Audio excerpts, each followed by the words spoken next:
Yay, I'm live! There's always this like delay between when I tell it to start streaming on OBS and when I see it like actually streaming on Twitch. So if you're watching on Twitch or on YouTube, you're watching the replays. That's why there's all this weird hang time at the beginning of every video. Sorry about that. So anyway, today I am super excited because there's a couple of new features in Procreate. Today we're going to be focusing on a very specific one, and that is the animation feature. Now Procreate, again, I'm working on my iPad with an Apple Pencil. Procreate is not an animation program. I think the ability to export to GIFs is going to be the closest thing to animation that we're going to have for a while. Similar to how Photoshop is also not an animation program, but you can animate in it if you know how to manipulate the software, and especially in something like Photoshop where there's extensions and whatnot. I'm not going to get into any of that, but today we're going to be looking at Procreate. We're going to be illustrating something, and then we're going to be adding elements to it to make it animate and move, and then we're going to export it as a GIF, and then yeah, I guess that's everything. So let's get started. So what we're going to be illustrating today is the castle from Disneyland. I haven't really done any background art really on the channel yet, and I thought it would be fun and interesting to do it because I think Sleeping Beauty's castle is really beautiful. It's one of the first things that people think of when they think of Disneyland. It's super iconic. There's a lot of really great design things going on in here, and yeah, so we're gonna be polishing this, taking it to finish, and then in regards to the animation, I'm gonna show you guys a little preview of what it is. So I had done this illustration earlier today of Batman. Na na na na na na na na na na na na na Batman, Batman. Sorry, I'm getting crazy. So I did this illustration of Batman throwing his batarang, and what we have here is something that is like a really silly sort of throw. And then you can take that, and since we have all those different positions of the hands, you could break that up into different layers or into different groups, which is how Procreate works. And from there, you have sort of the start position, and then you turn on the next layer, which is him extending his hand, and then the layer after that, which is now the follow through, and then we're continuing that follow through on into the finishing position. So that gets you this pretty cool effect. So in order to export in Procreate, you basically turn on all of those layers that you just created for this animation, and you're going to go to Share, and then at the very bottom it says Animated GIF. There's also a new thing, which is Share Layers, which I haven't explored yet, so I can't speak eloquently on that, but for now we're going to be doing Animated GIF. And this is pretty cool because it gives you the ability to choose how quickly your animation is going to play by deciding how many frames per second you're running, and also what your background color is going to be. And then you have web ready and full resolution. Web ready, I'm guessing that there's going to be a lot of compression going on, and it's probably going to get resized because the canvas that we're working in to make this Batman animation was 2000 by 2000. You don't want to be uploading a 2000 by 2000 GIF unless you're maybe uploading to a film, if you're making like footage, like actual animated footage. But then I don't know why you'd be working in Procreate. So for the purposes of what we're doing, most of what we're doing is going to be web ready, but you always have the option to do full resolution. So yeah, let's start on the castle. First, I'm gonna take a sip of water. Oh. Okay. So the way that I usually build out all of my buildings and whatnot is I'll essentially build everything in different layers, and I have like a foreground, middle ground, background. In this instance, we're gonna have a little bit more than that just because the castle has a lot of layers involved. So what that means is, I'm just making sure that all my brushes are the correct thing. These bushes that are in the foreground, I'm going to build that on one layer, my foreground layer. This front part of the castle, that's all stonework. This is all going to be a second layer. So we have layer 1, layer 2, with transparency for the center arch. You see this like pink, I'm going to call it building paint. But like the buildings of the castle, the inner castle, that's going to be a third layer back there. We're going to have another layer, which is going to be all of the blue crowning adornments of this whole thing. And then, so that's 1, 2, 3, 4, and then we're going to have a fifth one, which is going to be the clouds. And then what we're going to animate is going to be a sixth layer. And we're going to do some fun stuff with how to kind of quickly do day to night solutions for your illustration. And we'll do some really fun like animation stuff with like the arch, the magical arch over the Disneyland castle. So yeah, what I'm going to do, because I kind of want to retain this layer just in case I want to, because I have so many layers in here already. I'm going to duplicate this file and I'm going to work in a different file for the polish, because if we go into this layer, you can see I've got 3, 3, 3. So I've got about like 10 layers and for this castle kind of sketch that I already did, and I'm just going to flatten it because it is my reference drawing. And you'll notice as well, I do have the castle as a reference. It's up on my screen just for the sake of like having a reference, for the sake of showing like I'm not just doing this off the top of my head. Like I actually do a lot of research and just to like reference like, okay, well, like what are the shapes and whatnot. It's best to not go off of your memory. Even if you're doing a stylistic piece like this, it's still good to have a reference out, because then you can kind of get into the nitty-gritty details of your reference and be like, ooh, like what is this thing right here? And you like start looking at it and you're like, oh, that's that. And so even though I'm only using this center window from my reference, it's still important to like have it available to me in case I decide to continue to make stylistic choices. I'm gonna grab another thing of water and I'm gonna start drawing. Okay, so typically what I do is I lower my opacity, and I will grab the color of the object that I'm building out. In this case, it's going to be these bushes. Like that. And I wanted them to have this sort of like lollipop, like Barber's twisty pole sort of situation vibe in the texture of the bushes, because if you look at the reference, which we're gonna have to blow up again. I know I said that I was gonna start drawing, I'm really sorry. But we have this bush that's in the corner and it has elements of it that are kind of like all streaming into one direction. I just think that that's incredibly handsome. So we are going to use that and capitalize on that information and do cool stuff with it. Yay, thank you for all of the hearts. It's cute because all the hearts are like, okay. So we're gonna continue that.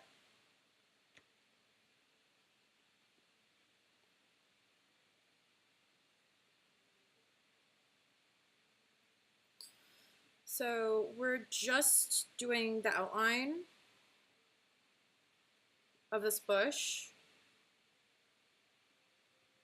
And then I'm gonna go in with the lasso tool on Procreate and select the insides of it. The thing that's really nice about the lasso tool in Procreate is like if you don't get it all in the first pass, you could double back, and like you can see I missed this huge spot at the bottom. I could just double back for it. So it's a little less stressful than like the Photoshop version, because when you're working in Photoshop and you're using the lasso tool, you have to hold down Shift as you're selecting everything. And if you forget to hold down Shift and you just made this huge, perfect, brilliant selection, and you didn't hold down Shift, you just lost like a whole bunch of stuff, and you're just like, ah! So Procreate's really great for those sorts of things. I'm gonna hit fill, and just quickly make sure you didn't miss anything.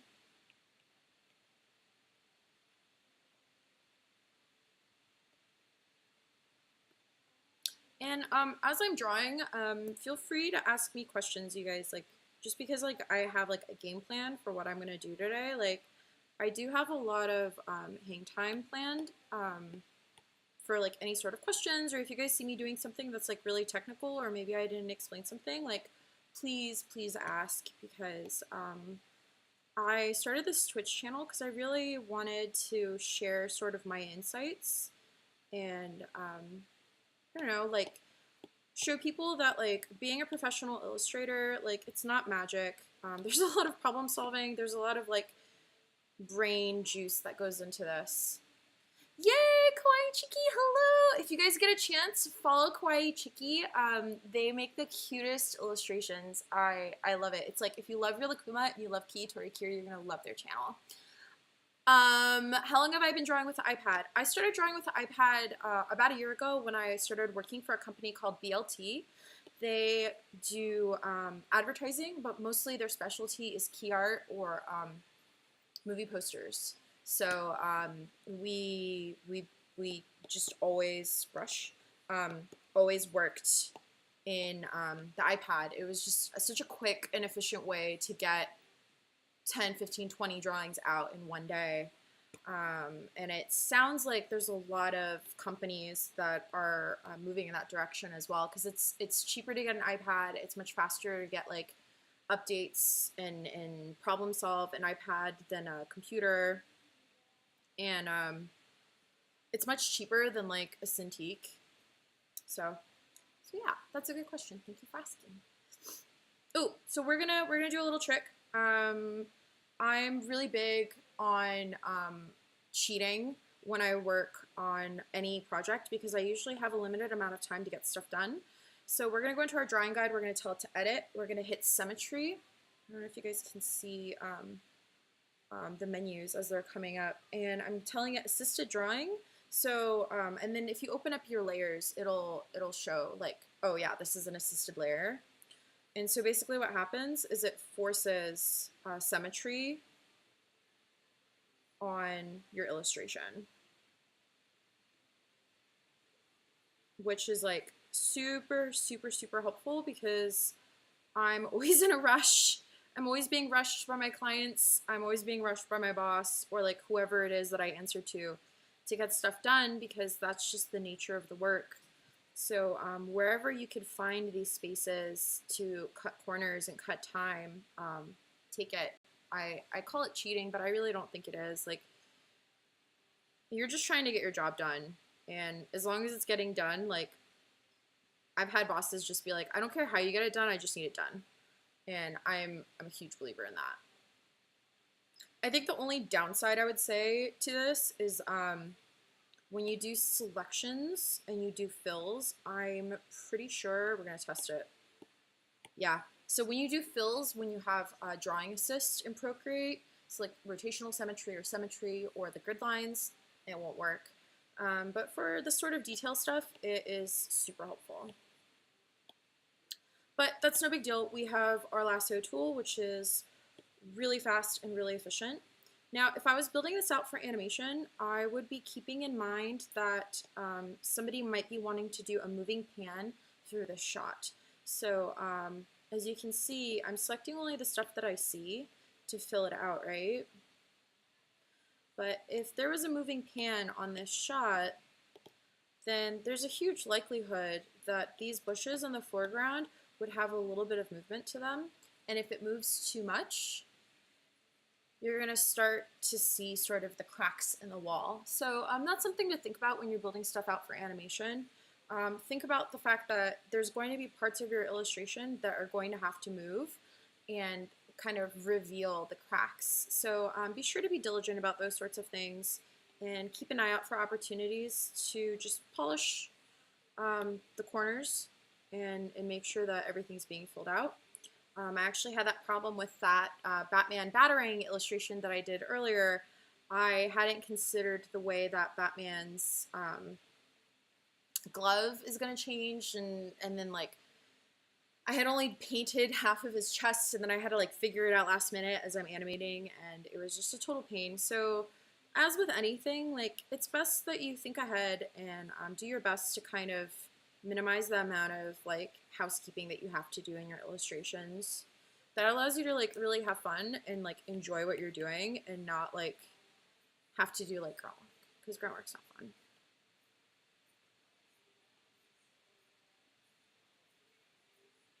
Just cleaning that up. And the thing that I like about using symmetry and then turning it off is I have this sort of general like symmetry for this entire castle, right? But then going in and cleaning out this like center line of the arch, if you make things too perfectly symmetrical, it's gonna start to look really weird. And especially Aurora's castle is not perfectly symmetrical. So things like that is also something that you need to keep an eye on. So cool, we did that. We have our bushes. I'm gonna call this layer stone. So now we're gonna have that pink, sort of peachy, pinky, buildingy part of the castle. So we're just gonna build that out. We could even make our brush way bigger and just kind of like throughout the whole thing. And I'm just looking for opportunities where I could just fill everything in and not have to worry about being like perfect.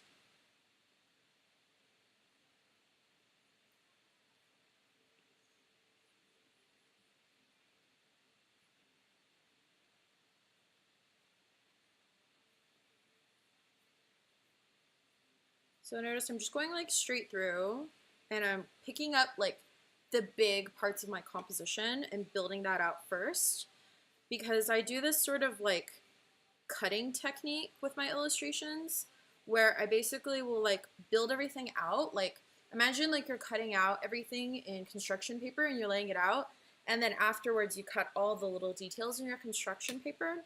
That's basically the way that I work. I find that it helps my shapes to be a lot cleaner and a lot clearer, and it's just visually more interesting.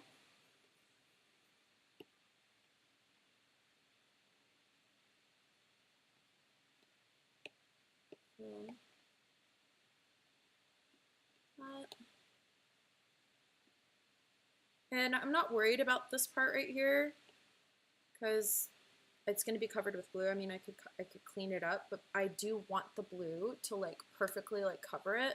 So I tend to have sort of this overflow or like the overspill of that shape when I know it's going to be covered by something else.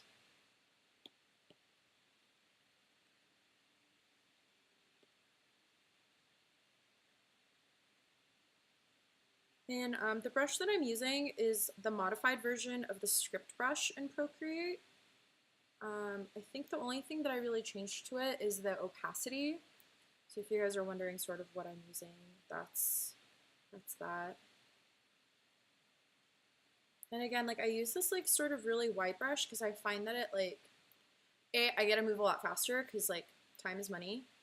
So I'm really big on like getting things done as quickly and as efficiently as possible. I'm trying to remember, I think this is stone, this part that I'm looking at right here. And you can't see it on this reference, but I'm like 99% sure that that's stone. So I know that this layer is like relegated to this pink color, but because I know for a fact that it's actually this color, we're gonna put that here on its own thing. Because I want it to be behind the stone edifice, like the stone frontal part of it. And this is gonna make a little bit more sense once I start animating this a little bit and moving stuff around.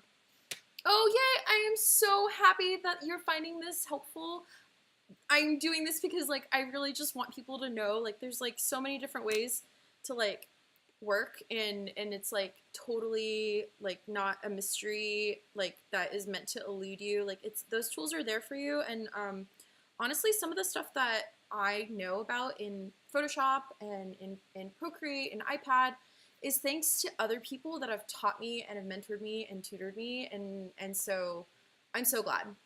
I'm so happy. Oh my gosh, don't be jealous. You are super amazing. If you guys haven't listened to me say this yet, but Kawaii Chiki, who just commented that they're really jealous of my skills, they have an amazing Twitch channel. You guys should check it out. I think every artist and every person is like super talented in their own way.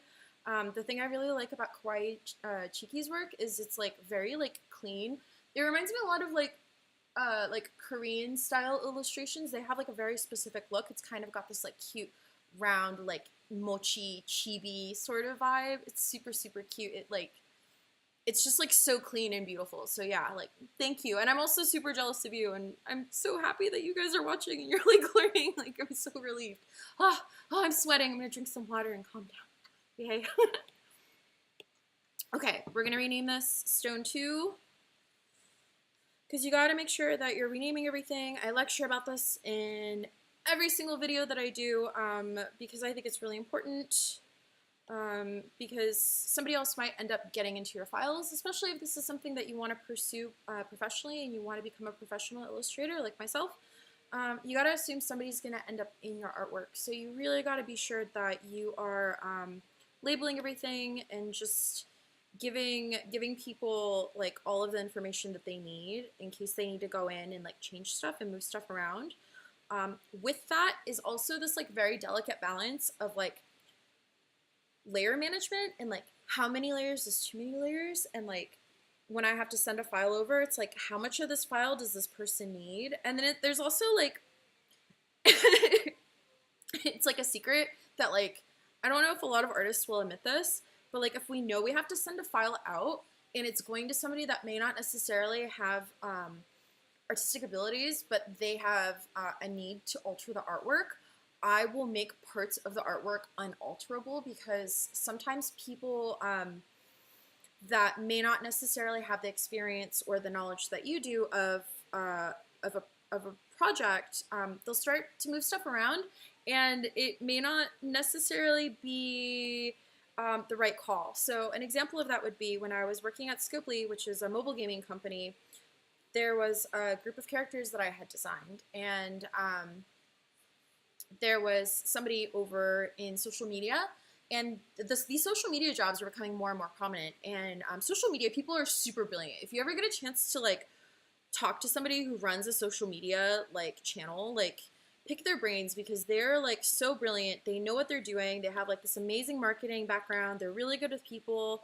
A lot of them are really good copy editors, so definitely make friends with them and keep an eye out on them because in this case that I'm talking about, this story, this person got a hold of a file and they were like, hey, I need this character. I'm like, cool, here's the file.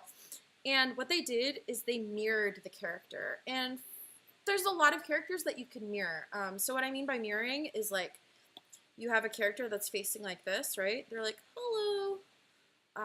And then you want to flip them because it fits better in your, oh gosh, because it fits better in the composition or like for whatever your purposes are, like that's what you need to do. You could flip it because it fits better because you need to put a logo in, that's great. But not all characters are flippable and you can't do that. An example of that would be a character that has an earring on one ear, or a character that has their belt running from one shoulder to their hip. When you flip it, it suddenly doesn't make any sense because that's not how the character looks. In this situation that I'm talking about, the character had this necklace with their name on it, so when it was flipped, it wasn't just like an accessory that's kind of like, oh, oops, like it's not that big of a deal. This was like a name that was backwards on Instagram and it's live, and I'm like, no! So if you know that something is gonna go to a client or you're gonna be working with a social media person that is going to be manipulating the artwork, it's worth calling that out. And that was a really good lesson for me. It's really worth calling that out in the character designs or the illustrations or whatever it is that you're creating, and just put a note in the layers to be like, do not flip or not mirrorable, so that that person knows, oh, okay, I can manipulate this, I could stretch it, I could do whatever, but I can't do that. So yeah, layers are great. Naming them is even better.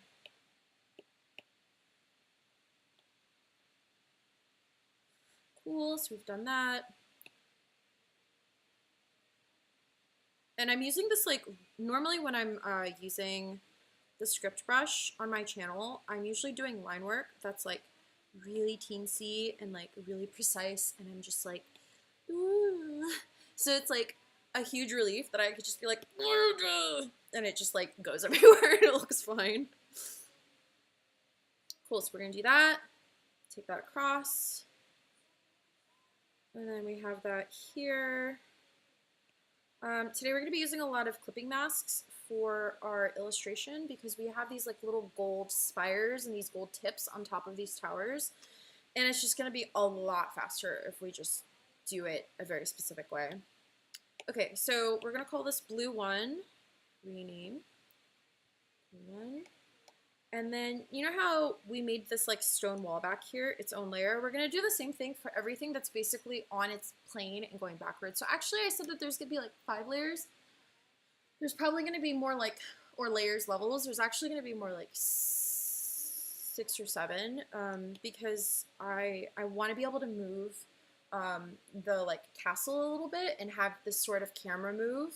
But to achieve that, you need to have the far, far back elements of your composition being able to move. And if you guys stick around until 10:30 or until like 3 hours down in this video, you will see that. Or if you're watching on YouTube, you could fast forward to that. All right, we're gonna rename this one before I even start getting into it, and we're gonna call it blue 2, and I know that those are the ones that are back there. And we're gonna just like, same thing, that, do that. Oops.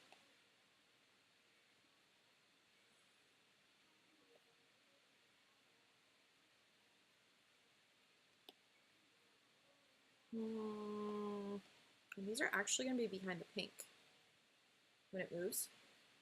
Yep, yep, yep, yep. And now that I'm thinking about it, this pink thing back here and this wall back here. Okay. I'm thinking in my head. Okay, so we have this roof back here and it's like far background, but then this tower actually needs to be in the far background because it'll just feel more balanced that way, I think. Yeah, because we'll have this tower, and those will be moving, and it'll just read better. So we're gonna do pink 2, rename.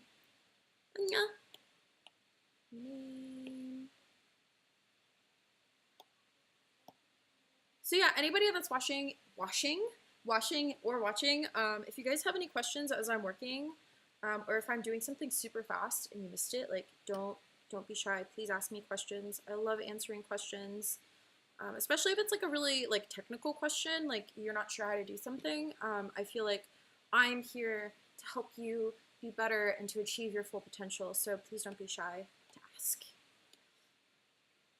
I have like 2 different blues that are almost exactly the same, and I still haven't like changed it, and I'm like really suffering for it now because I could see that I picked the wrong blue and it's so subtle and it's driving me crazy. I had created this palette for myself like a year ago. Oh my god, Amanda's here! Hi! Yeah. If you guys like Overwatch and video games and seeing seeing somebody scream at their computer, you guys should follow Amanda. She's like super funny, and like the first time I watched her channel, she's playing like Overwatch competitive. I think it was a deathmatch, and Amanda's literally just screaming the whole time. She's like, sorry guys. I think at one point I had made a suggestion that you guys do like, what was it? I was like, oh, you guys should go all Torbjorn or something. And it didn't go well at all. I felt so bad. It was totally my fault. Okay, I just realized I'm missing this part. Okay, we're gonna paint this out. Cool. That and that.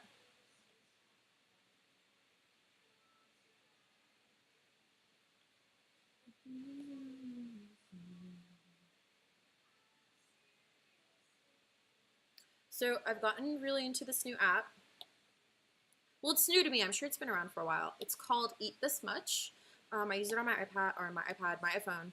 And it basically is like a meal tracker. Same thing with my pinks. I have like 3 pinks and they're all the same. It's like this meal tracker. So I tell it like how many calories I want to eat in a day. And it's like cool. And then it gives me those calories. Oh my God. I actually kind of like that pink that's receding in the background is like so dark. Let's see what the color information is on this. Okay.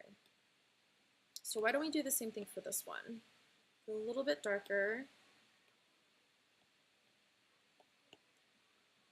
That way it feels like it is in fact like behind. And we'll do the same thing for this layer, and you don't have to just do alpha lock fill. You could also do it here with the like magic brush tool, and then you go to hue saturation adjustments, and you just like take it down a little bit, and there you go. Like already like it feels like it's like a different thing. Amanda says, yeah, if they're gonna get butthurt about it, even in competitive, it's like, get over yourself. You weren't gonna rank up anyway. Oh my God, Amanda, you're so brutal. I've stopped playing competitive in Overwatch.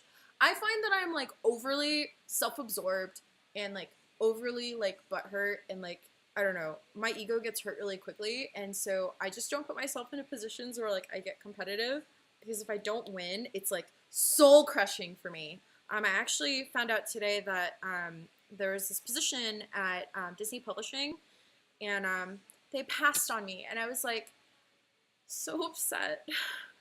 It was like, oh, and I knew the person that was like doing the hiring too, but they thought that I wasn't good for that role, and I just was like, oh, I would like give anything to go back to Disney. I was there for like so many years, and when I was there, like any of my friends that were like even like remotely like qualified, or like if I like saw a job that would be like, oh, this is really good for like a specific person, I'd always be like, oh my God, you have to apply to this, because it's like it's hard to get in.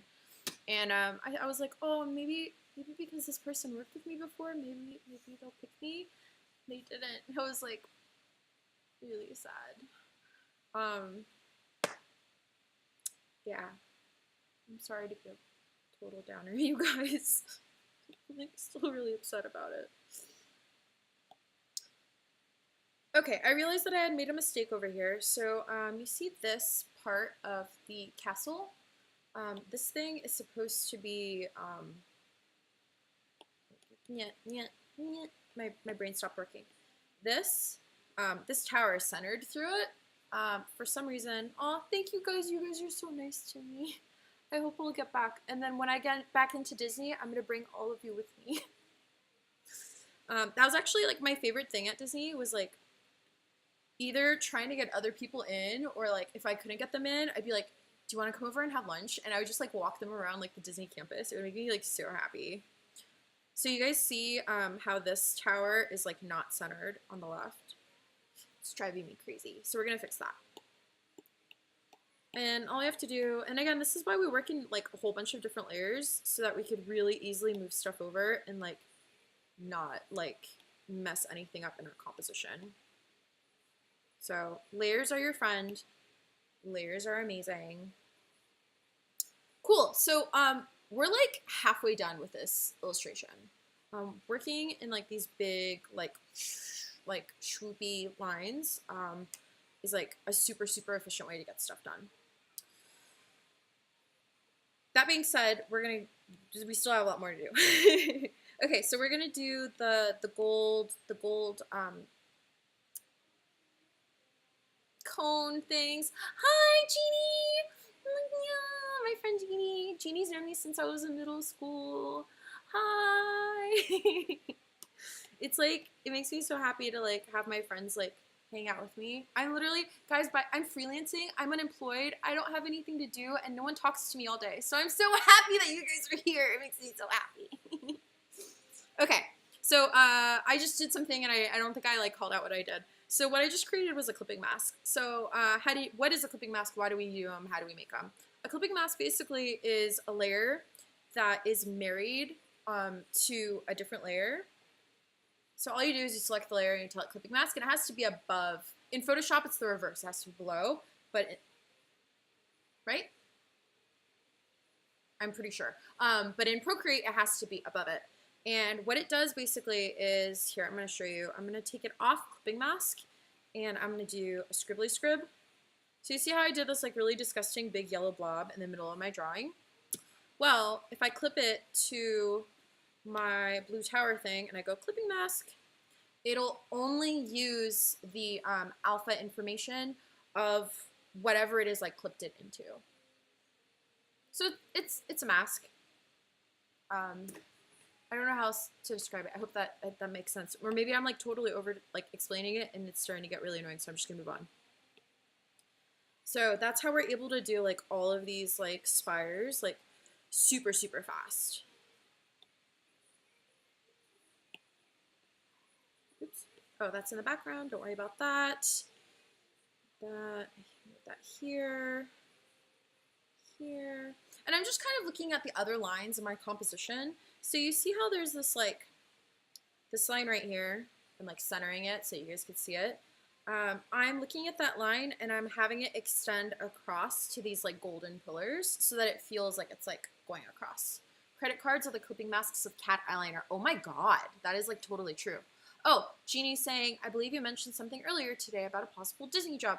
Yes, I didn't get in.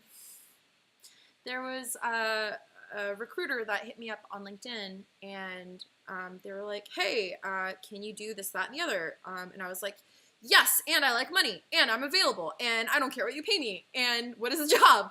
And they're like, okay, cool. And I saw that you worked at Disney. I was like, yes, I did. And they're like, cool, because the client is Disney Publishing, this, that, and the other. He mentioned the person that's doing the hiring, and I was like, oh my gosh, I think I had worked with them before. So awesome, cool, puts my name in. I send over like literally like a gigabyte of like references, artwork, and I was just like, please, please, please, Kami-sama, like, I will do anything to, like, get back into Disney, and, they passed on me, and today, actually, I, like, put 2 and 2 together, because I was like, you know, I really do think I've, like, worked for this precise person, because when people say, like, oh, do you know this person at Disney, I'm like, yeah, that name sounds familiar, because there's millions of people that work there, or I've, like, worked for them somewhere, like, worked with them somewhere else, so I'm like, yeah, the name sounds familiar, and then, like, thinking about it, and I'm like, I'm pretty sure he hired me for another job, so I go back, I actually worked with this person in, like, 2015, on a completely different Disney project that I actually had to charge a kill fee for, which I was shocked that I even got a kill fee for it, because they moved all of their deadlines around, and it was like literally the week of my wedding, and I was like, well, that's the week of my wedding, but I could try to fit it in, and he's like, no, no, no, no, no, like, don't worry about it. They were really sweet about it, but it just was like, oh, like, and it was for like Disney Magazine. I was so excited, and I was like halfway done with the project. It would have been like a whole freaking thing. I'm like still really upset that that project had to get canceled because of my stupid wedding. Oh, Jeannie's asking, can I talk to them directly? I could. I haven't spoken to this person since 2015. I also don't know if the recruiter was even allowed to tell me who the person was. Disney people will sometimes hire through a recruiter because it's like faster, quicker, easier, and they tend to like, because the recruiter's a middleman, they tend to like not disclose who the client is until like you're a serious candidate, let alone telling you who the person was. So I'm certainly not going to mention who this person is. And so I just was like, maybe I should email them, maybe I shouldn't. And then I'm like, well, that seems really invasive. Like if I worked at Disney and somebody found out it was for my team and they emailed me directly, I'd be like, I'd be weirded out if I didn't know the person and maybe I sort of worked with them once and it was like 3 or 4 years ago. I don't know. Like I feel like I would feel like that's really invasive, and I don't know this person's like LinkedIn and stuff like that. I don't know. So yeah. Anyway, well, what I did is I emailed the recruiter because I was put forth about a week ago. So I emailed the recruiter and I was like, hey, I was actually looking at the person that you mentioned, and actually I have worked with them, and it was on a project, and they're a freelancer, and it's so cool that they're like full-time now and all this stuff. And I was like, would it help at all to say that, like, I've worked with them before? Like, would you mind passing that information along? And he goes, yeah, no problem. And so then he does, and he, like, follows up, and he's like, hey, Katya's worked with you before, this, that, and the other, and the guy still passed on me.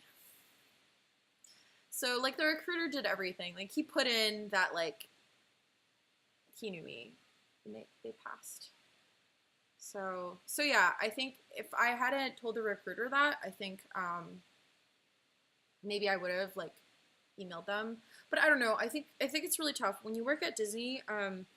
People kind of constantly, I hate to use the word pester, but, like, people constantly, like, reach out to you, like, can I get a job at Disney? Can you put my name in? Can you put my name in? Like, how do you get a job at Disney? Like, can I get a free, like, Disneyland pass? Can you give me a tour of the studio? And, like, I don't mind if it's, like, my closest friends that ask for that. But first off, my friends would never ask for something like that because it's pretty demanding and almost invasive. And the people that usually do ask for that sort of stuff are people that, like, literally I had people that, like, from high school that, like, I've never spoken to. Like, popular kids from high school that, like, we just added each other on Facebook because it was, like, 10 years later. But it was like, I don't know you.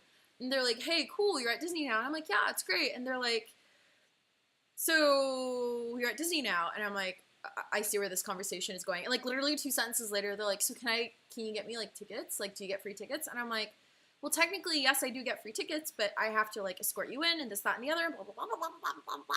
And I just would get, like, so frustrated because it's like, man, you don't even care about me at all. You're just hitting me up because you want this job, or you like, just want to have a conversation with me because you want something from me. And I got that a lot when I was at Disney. So I think that's part of the reason too why I was, like, really uncomfortable about emailing that person, because it's like, I know what it's like to be in that position. I know what it's like to, like, have to say no to somebody or be like, oh yeah, like, you're pretty good, but, like, you're not that good, and, like, I wouldn't put my name forward for you. Like, it's an uncomfortable feeling. Or just being, like, hit up for, like, a favor, and it's like, dude, I don't even know you. So yeah. Oh, Amanda says, I would never ask for that. And yeah, Jeannie, you're right. Like, the worst thing that they could say no is no. And, like, I definitely was just, like, about to be, like, all up in his, like, Instagram and, like, double tapping everything. But that would have been really weird. Amanda says, hella times randos I kind of knew was like, hey girl, can you get me a job? And I'm like, no, you suck. No, and that's true too. There's been 2 instances in my life where I put my neck out for somebody to get a job, and it really didn't go well the first time. And the second time, like, it went really well, and that's because I worked with them at Disney, and it was just like, I want you here. Like, I love you and I adore you and I want to work with you. But yeah, like, the downside to, like, asking somebody to hire a friend of yours on a favor is like, okay, like, they better like be good, because, like, otherwise you're kind of, like, putting your reputation at stake. And there's been several times where, like, a friend of mine puts me forward, and it's a lot of pressure on me because it's like, oh man, like, this person's putting forth their reputation so that I could have this opportunity at a gig. So that, it blows both ways. Like, whenever people put your name forward, or, like, somebody recommends you, like, it's not just yourself that you're representing at that point. You're also representing that person that stuck their neck out for you. Oh, Chiki's asking, what's better than Disney? I think it's working for yourself, unless you hate freelancing. I hate freelancing a lot. I really don't enjoy it. I have, like, mixed feelings about my like, clients. Like, for the most part, I'm pretty lucky. A lot of my clients are super amazing. But I hate interfacing with clients. I hate, like, running my own deadlines and, like, dealing with money and, like, invoicing. Like, I love my producers, and I suck up to my producers and my accountants and everybody at every job that I work for, and, like, even the janitors, because I'm like, you are doing all the jobs that I do not want to do, and you are making my life so much easier. And so working at Disney was super amazing because, like, and I guess it can cut both ways, right? Because you are a specialist, you are a box, you are this one cog in a very large machine, and you do the one job that you have. And so there's pros and cons to that. The pro is that, like, you're responsible for this thing. That is it. You are responsible for it. If it goes well, then you're fine. If it doesn't, then that's okay too, because you know that you're responsible for that. At other companies where you, especially like a startup, you're responsible for a lot, and you're even responsible for stuff that you didn't even know you were responsible for. And I find that to be super, super stressful. So I personally really enjoyed my time at Disney because I was able to focus 5,000% on the thing that I was good at, which was visual development and art direction on the animated show that I was on. That was it. That is all I had to worry about. And then like if I had the downtime, then I could like wander over to the other side of the studio and be like, hey, I have downtime. Like, can I help any of the producers with branding? Can I help you guys with your decks? Can I help anybody with like their storyboards? So I would like volunteer my time, but that was like going above and beyond what people expected out of you. So those are all the reasons I really loved working at Disney. The other place that I really loved to work at was BLT. Again, doing key art and advertising, movie posters. The hardest part about being at BLT is the hours that they keep for the illustration department. It really wasn't conducive to my lifestyle. I was leaving the house at 8 a.m. and I was coming home at 10 every day. And it just made for a really unhealthy work-life balance. And my boss and my team and my art directors were super, super, super amazing. And it was not at all a reflection on them. It's just the way that advertising is. It's really, really intense. And your hours are pretty brutal.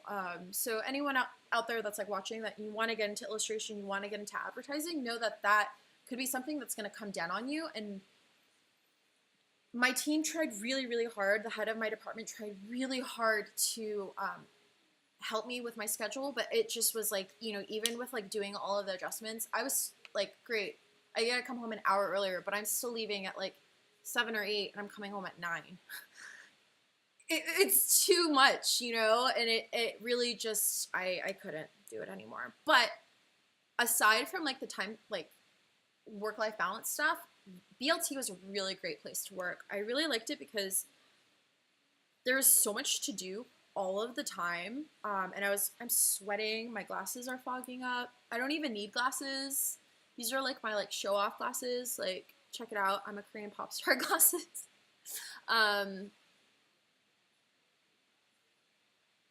I forgot what I was saying. Oh, people are commenting.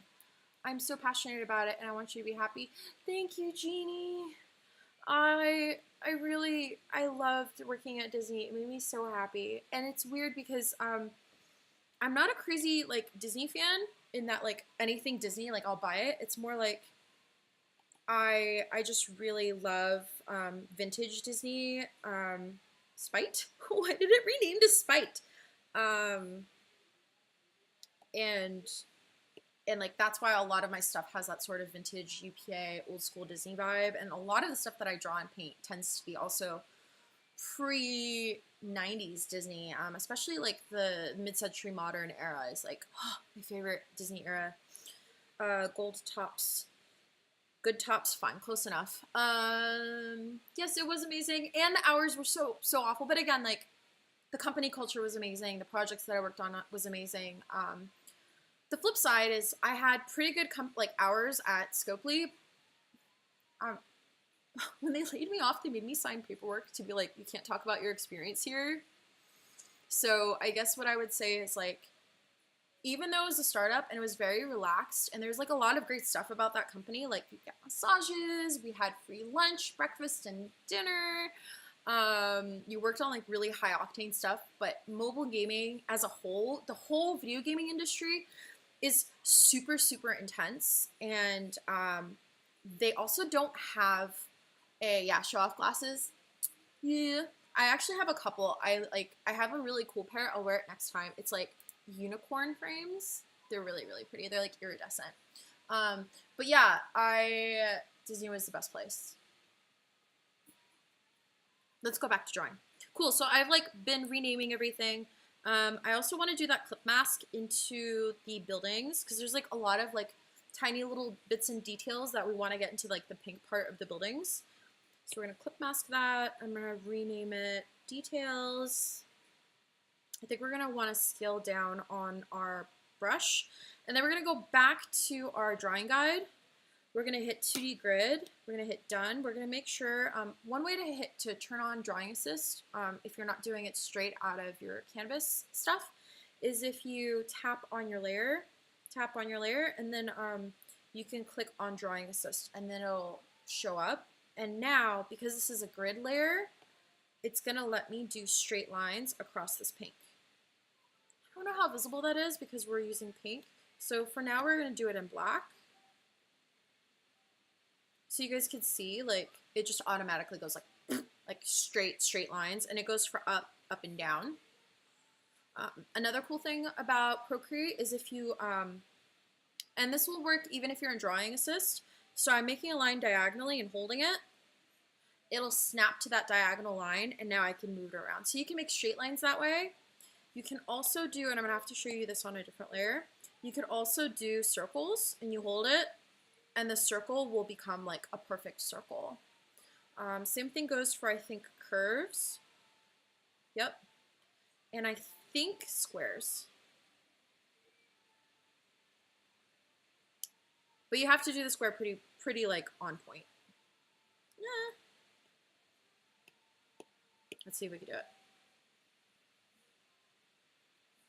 The one downside to this is that it'll pick the thickest width of whatever pen you're using. So if you want it to be like thick to thin like this, it's not going to do it. It's just going to go to like the very like limits of whatever your brush settings are.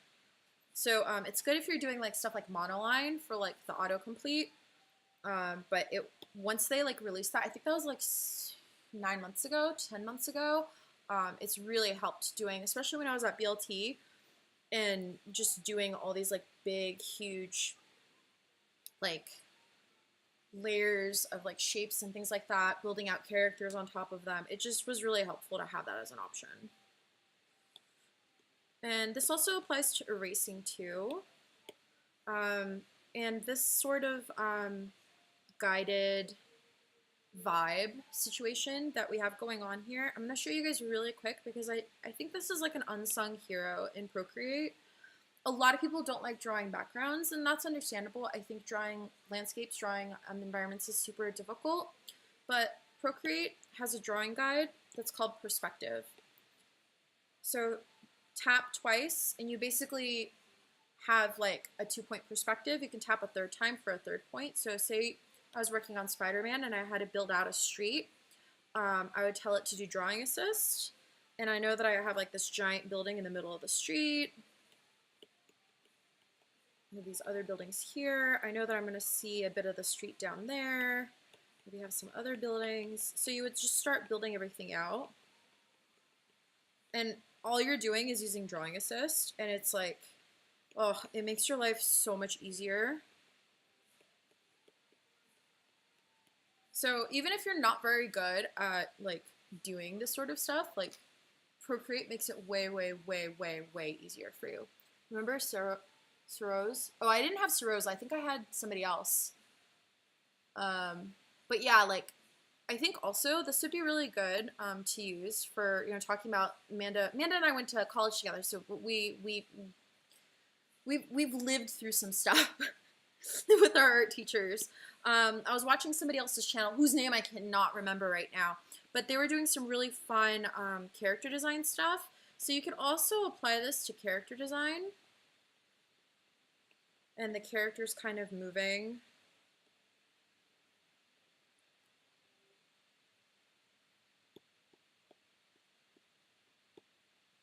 And maybe say they're like moving towards you. Like that. Because they're like running. This is gonna, oh my god. There we go. This is gonna help you like figure out sort of the dimensions, especially if you have a forced perspective on a character. Like clavicle, and then you can start building this like character out. So the perspective tool and like Drawing Assist on Procreate is super powerful. I highly recommend it. It'll make your stuff go much faster. So use it as much as you can. It's good for making like patterns, designs. It's also really good for lettering and stuff like that too. Okay, back to this. Looking for where else I have gold details. I think that's it for the pink and the gold on top of it, except for this part right here. So we're just gonna turn off the assist because we have it blocked out here, and we're just gonna pop it out. That.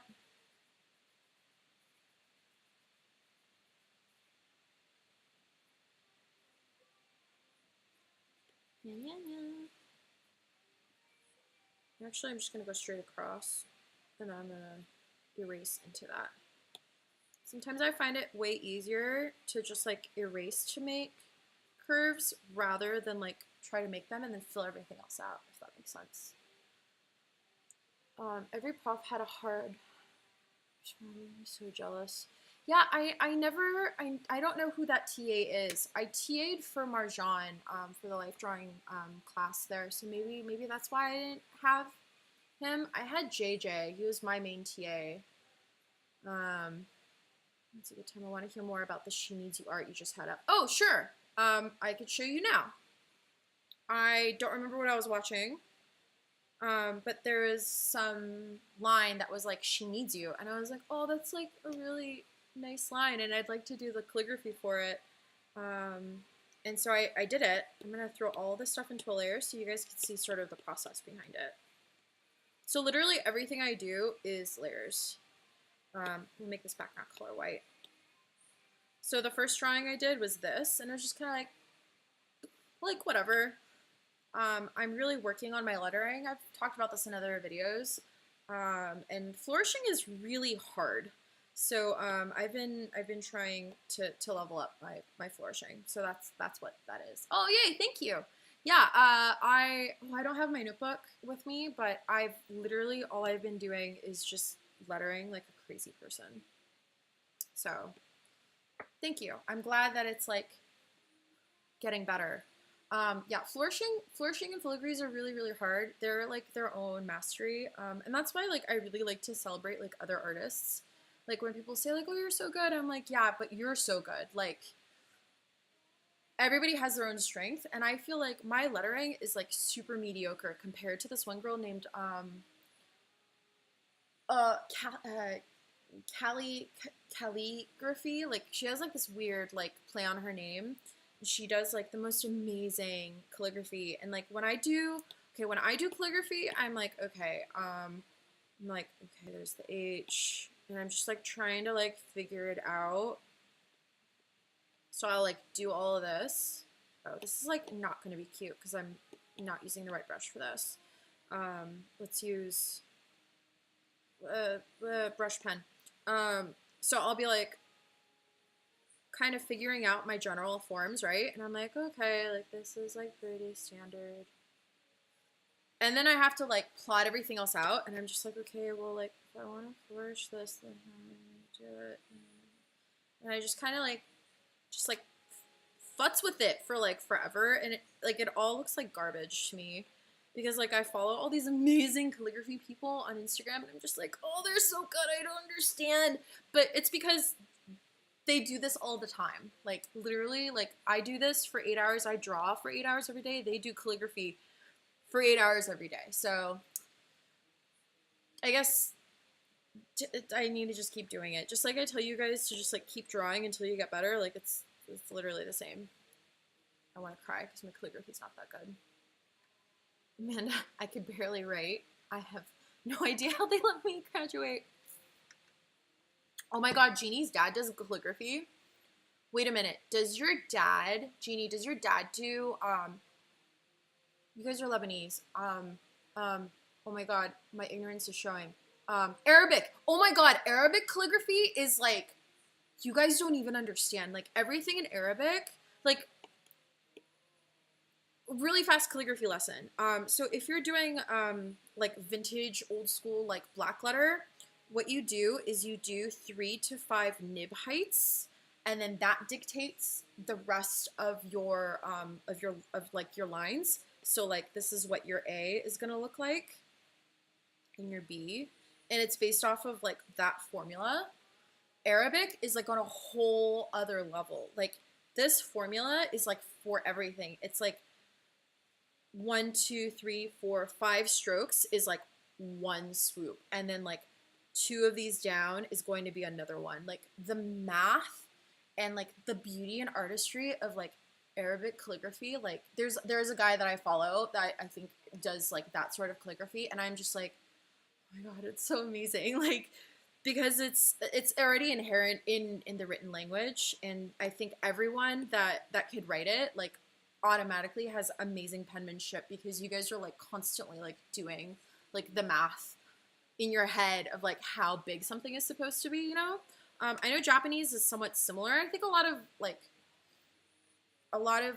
the Asian letters are going to be the same way. So in Japanese, you usually work in a box, and it's usually something like that. And so if you want to do the letter E, E is going to live within very like specific like proportions within that box. So it doesn't matter like what you write, it's always going to fit like that. And then there's like other tiny little bits that are like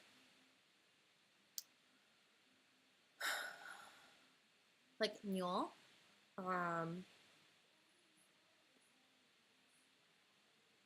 It's like that, because this is ni, and then that's yo, but the yo is 1/4 of the ni, because you're like doing this weird thing. I'm totally like getting off topic. I'm sorry, I got so excited. Oh my god, Jeannie, I have to see your dad's calligraphy. I can't believe I've known you for like literally 30 years and I didn't know this. It's amazing. Oh, I'm so excited. I'm so excited. I love like other people's like languages, and like I really, really, really suck at like French, but I'm like really happy that I know some level of it. Oh my god, please do. I'm so excited. Jeannie said she's gonna find some of her dad's calligraphy. Yay. Yes, please. Old and new stuff would make me so happy. I love like reading and like looking at like other people's like languages and cultures, and like just hearing the sounds. I don't know if it's because I'm bilingual. Like English was my second language. And you guys know that. You guys are my friends. Like knowing Russian and then learning English, I feel like did something to my brain. So like it makes me really appreciate other people's languages. And I think it makes me a little bit more patient when other people have like a really heavy accent, because I'm like, yeah, I know what you're saying. In fact, one of my favorite memories of my dad is when I was really little, and we are at, where were we? Like we were at an Arco or like something, and we were getting gas, because that's what you do at Arco for the most part. And I don't know why, but my dad sparked up this conversation with this like Mexican dad, and my dad has a pretty bad accent, and so like this like really bad like accented like Russian man is like talking to this really bad accented Mexican man, and it was like magical to watch, because like they totally understood each other. So I thought that was really cool, and I don't know, like I thought that was like so charming and so sweet. I was like, oh, they understand each other. I don't know how, but that's really cool. Oh, when people have heavy accents, I get jealous, because they know at least 2 languages and probably more. Yeah, it's weird. I feel like because people like already know one language, like your brain is kind of primed to like learn another. So it's like way easier to do that. What I'm doing, I realize I'm doing something, but I'm not explaining what it is I'm cutting into the blue layer just so that the pink will show underneath it, because I think it's just going to be a lot easier to do this detailing if I cut into it than like just creating an extra layer. Another reason why I'm being a little uptight about how many layers I have is because I don't have a full-size iPad. I'm working with like this one, not the iPad Pro, but I have like a regular sized iPad. I don't need an iPad Pro. Like it's way too powerful. And I'm paranoid that somebody's gonna steal it from me. So I just use the regular sized iPad Pro or iPad, and that affects, you know, how much processing speed I have. Like I can't create a whole bunch of layers. So I have to be very mindful about how many layers I have. And it's also just like a layover of like being in college, and if you create too many layers, or if you create like, especially like in 3D, if you do too much on like a form or like on a rig, it'll break it and it could be corrupted for life. So I try really hard to like not do that and not overwhelm my files, and like just keep things really simple. Oh, Amanda's saying something. I know chlieb, bito brot, and chietiri, chietiri, chietiri, chia tri. Well, hriap is bread. Buterbrot is like, it's like an open-faced sandwich. Chiatiri, I feel like you're trying to say chitiri, which is 4. And it's super weird that like of all the numbers for you to know, you know the number 4.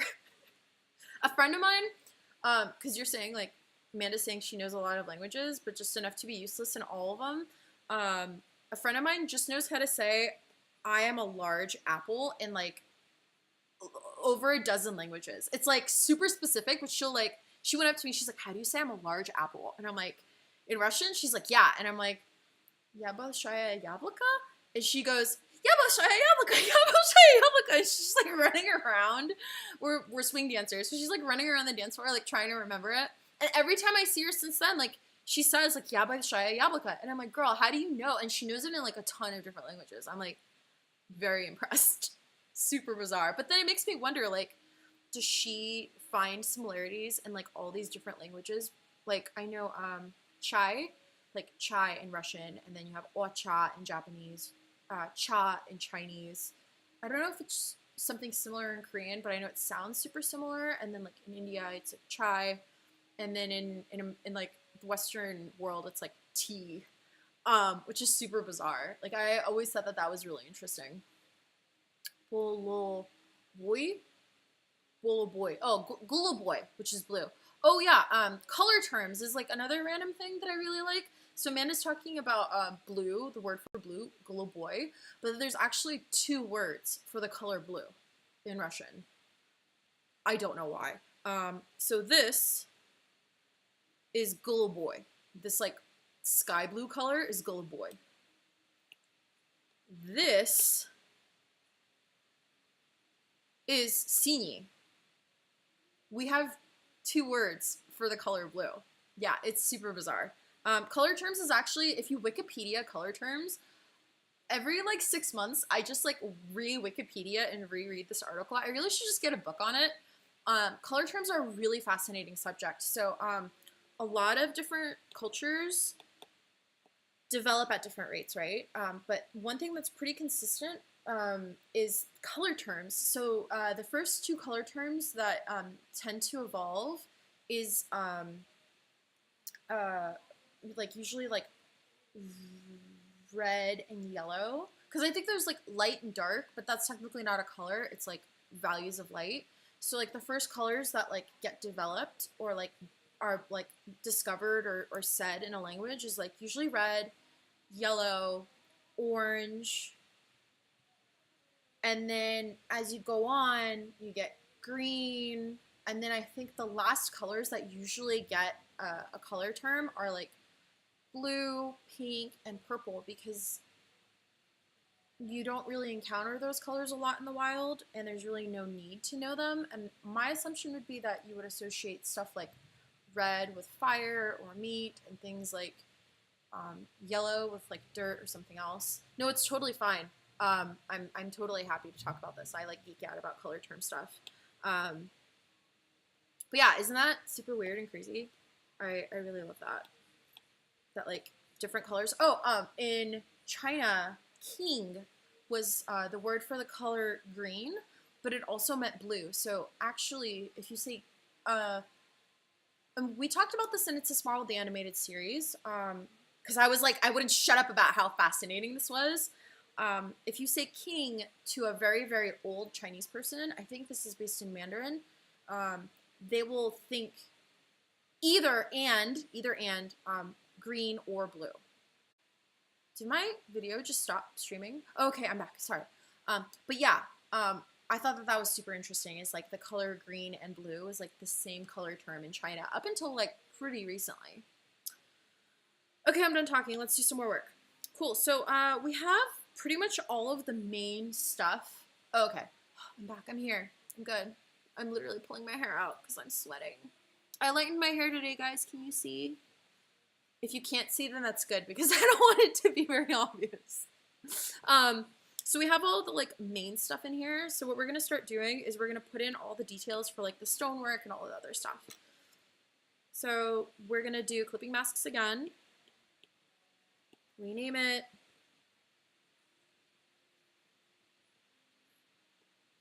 And we're just gonna like see how it goes with just like drawing the lines out, and I'm gonna fix it as I go if I need to.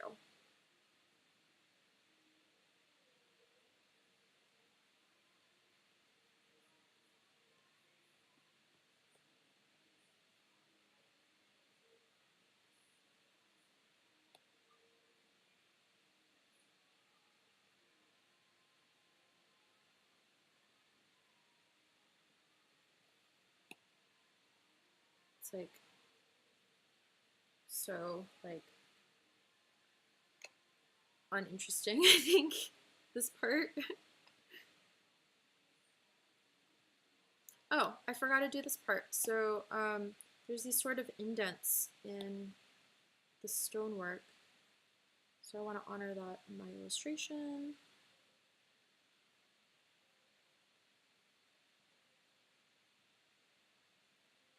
That.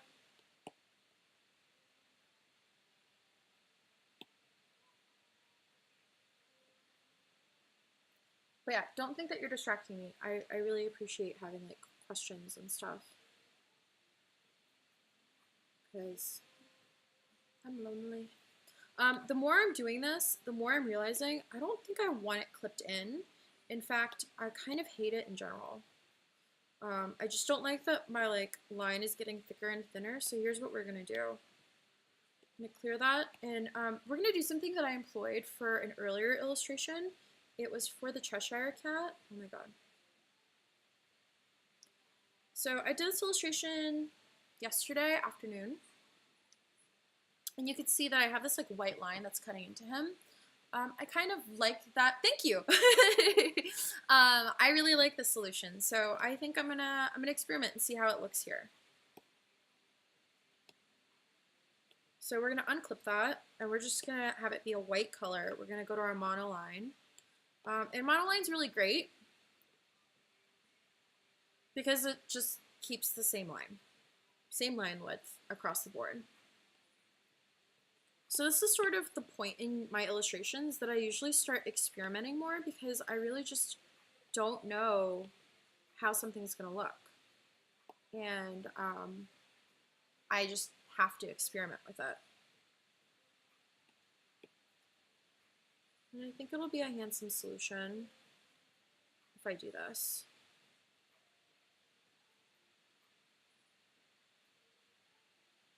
So that it feels like it's like, where's Stinky at? That's a good question. Stinky! Stinky Spoon! Hi! Can we do up-ups? Come here, baby. Alki, Coco. It's because I don't have treats that you don't want to do up-ups, huh?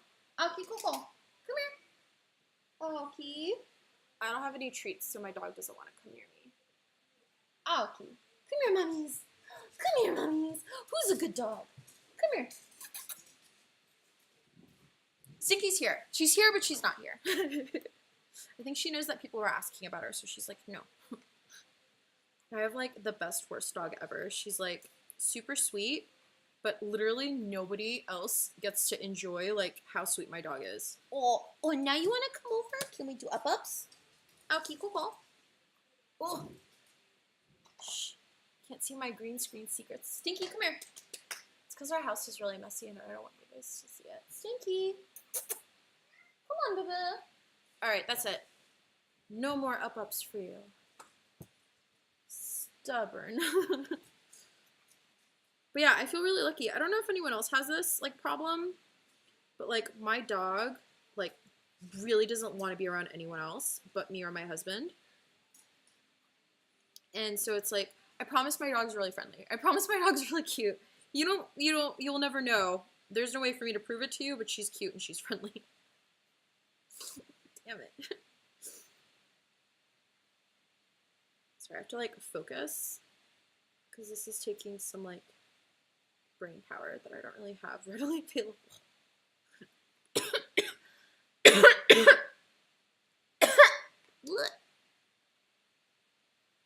Do that.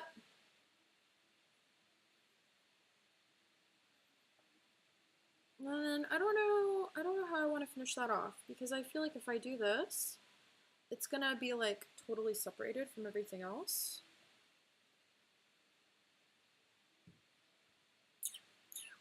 So even though I really like how that illustration came out, I don't think this is going to be a very good solution for what I want to do. Alpha lock. What if we just make it black? I don't know what this is. Get rid of that. Black is too severe. Okay, so we're going to use this color and we're just going to tune it down.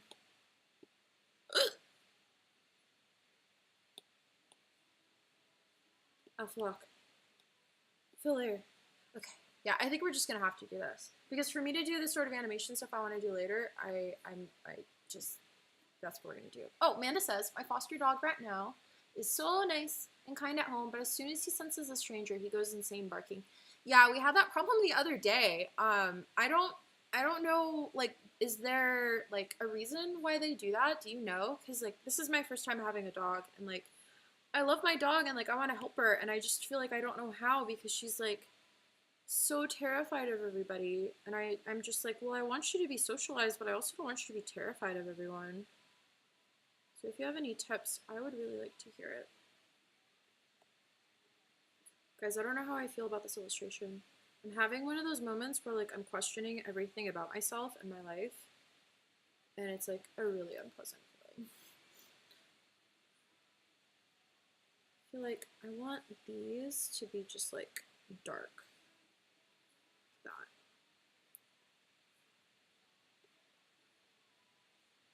So we got 4 running through the middle. 2, 3, 4, and then on the sides like that. Boop.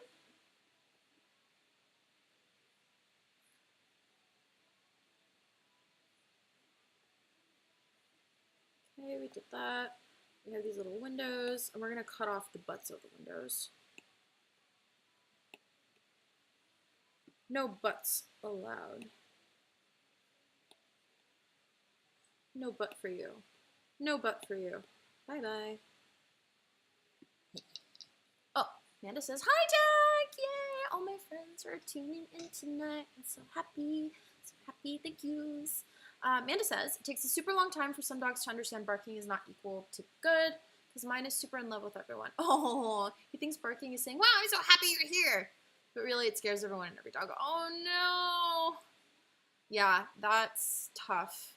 I feel like it's especially tough because it's like people talk back to a barking dog or meowing cat, right? Like you have a friend over and they're like, hi, baby. And the dog's like, and they're like, hello. And they're like, and you're just like, damn it, I want them to stop barking. Stop talking to them. But you can't like yell at people. I mean, I guess you can. But yeah, I can imagine that's really tough because like you don't want them to like have that bad habit. But at the same time, you're like, please stop. I will give you money to stop. Or just like, please leave. So that sucks. I'm sorry. Okay, so these are like gargoyles. If we look at the reference. Oh,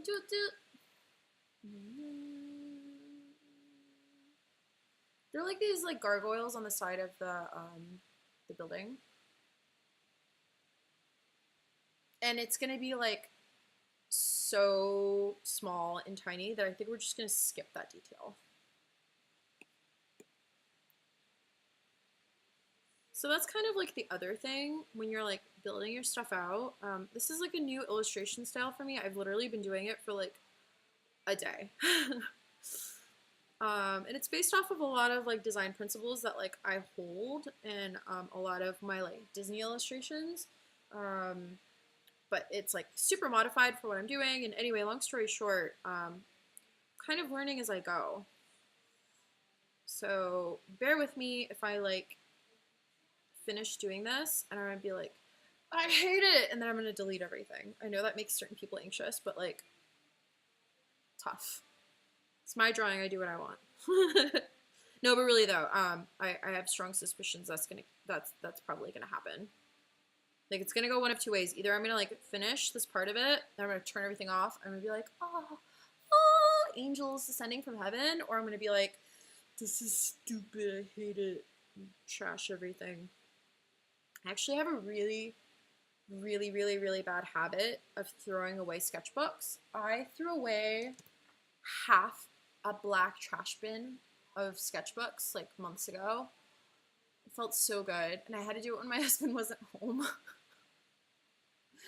Because nobody lets me throw stuff away, and it's like, I love that you guys like love my work, but I literally have like a whole stack of sketchbooks, and I'm just like, it's just taking up space. I don't want it. It's old work. It's like imagine something stupid that you said when you were like 22 and you have it for the rest of your life. Like this idea that you had when you were 22 and you spent 5 hours on that idea, and there's like 20 different versions of the stupid idea that you drew when you were 22, and it's still there, and people look at it and they're like, this is so amazing, and you're like, no, it's garbage, and like nobody lets you throw it away, and so you're like carrying around this like heavy garbage everywhere. So yeah, I like throwing stuff away. I have no mercy when it comes to my stuff. Oh, Amanda just clipped me. Did you clip me?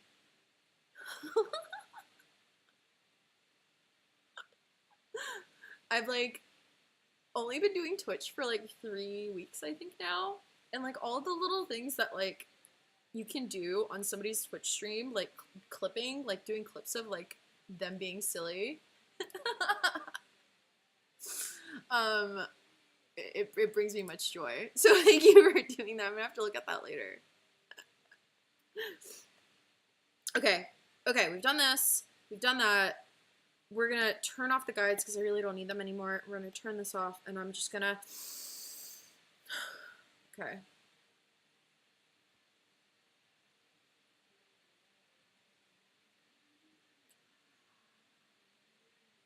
I don't love it because I could see how unsteady my hand is, and I really wish I was doing this in Photoshop or in Illustrator rather than Procreate. But I'm gonna keep it. And I think the majority of the line work is going to be in like really, really small details, so it's not going to be as like heavy. And actually, you know what, maybe this might work because the stone is pretty heavy, so whatever. Maybe I'll feel better about it later, but I'll show you some of the stuff that I hate. I hate how uneven this is. I hate how uneven this is, so I'm like gonna go in and clean it up. It looks really ugly. Yeah. If I do that, that'll make me a little bit happier. So at least I'll have that to like keep me sane, and it won't keep me up tonight. Oh God, but I drew it unevenly. Go back, go back. That's it. We're using the drawing guides. Drawing assist, I need your help. No. No. No. No. You thought you had me. But I have you in my clutches. Okay. Aha! I went to college. I have a lot of student loans. Oh, did you see Amanda? Amanda and I went to the same college, and she probably has just as many. One time I streamed for almost 2 hours and realized my mic was off the entire time. Oh my God, is my mic on right now? I think it is. If my mic is ever off, you guys better tell me. Oh yeah, so did you guys see that Warren, was it Warren? Maryland senator. She proposed that we get rid of student loans, like student loan debt. I was very happy. Oh my God, I'm so jealous. I have $150,000 worth of student loans, and I'm like 5 months late because I lost my job, and the job that I had before I left BLT, the job that I had after BLT paid me like practically nothing, so I couldn't like pay my loans on time, and it's just like, it's like such a garbage system. Like a couple months ago, I went to my old high school, my third high school, the one that I graduated from, and they were like asking me a bunch of questions, and like a lot of these kids had questions about like what's the best college to go to and this, that, and the other. Amanda says I weaseled my way into the scholarship program. I think I had like a lot of grants because my parents were poor and my mom didn't help me at all through college. But yeah, I just did everything on my student loans because my parents did not help me at all. Like, I was like literally starving all the way through college. I don't know how I'm so chubby because I like literally did not eat like for the 4 or 5 years I was in college. Like, I literally would eat my friends like we would go out for dinner and I wouldn't order anything and my friends would order and I would just like sit there and like hang out. And then I think they started to feel sorry for me because people would always over order and like I would eat whatever it is that they like wouldn't finish. So yeah, student loan forgiveness is really huge. And so when I went to my old high school and I was like giving advice, one of the kids was like, well, what college should I go to, this, that, and the other? And I was like, honestly, don't get into any debt if you can help it. Because it's totally like devastated my life. Like I have nothing in savings. I like, if I didn't have my husband, I literally would be homeless. I was homeless. My like last 6 months in college, my student loans ran out because I couldn't get any more because of the financial crisis, and they capped how many loans they could give you. And I literally was like, I am like 6 months away from graduating. You have to release some loans because what am I going to do? Like, I can't just drop out. So I was literally, and I lost my job. I was working full time and I was going to school full time. And I'm taking the bus everywhere because like, there's no way I'm going to pay for a car. Like, people would be like, how do you not have a car in LA? And I'm like, girl, I literally eat other people's food to like survive college. I go on dates with guys that I don't like so that I would like have something to eat. So like, a car is not an option. You know, like the whole student loan situation is, and like for anybody that's like watching that maybe may not be of our generation or like food zoned dudes, totally. No, I was really nice to them.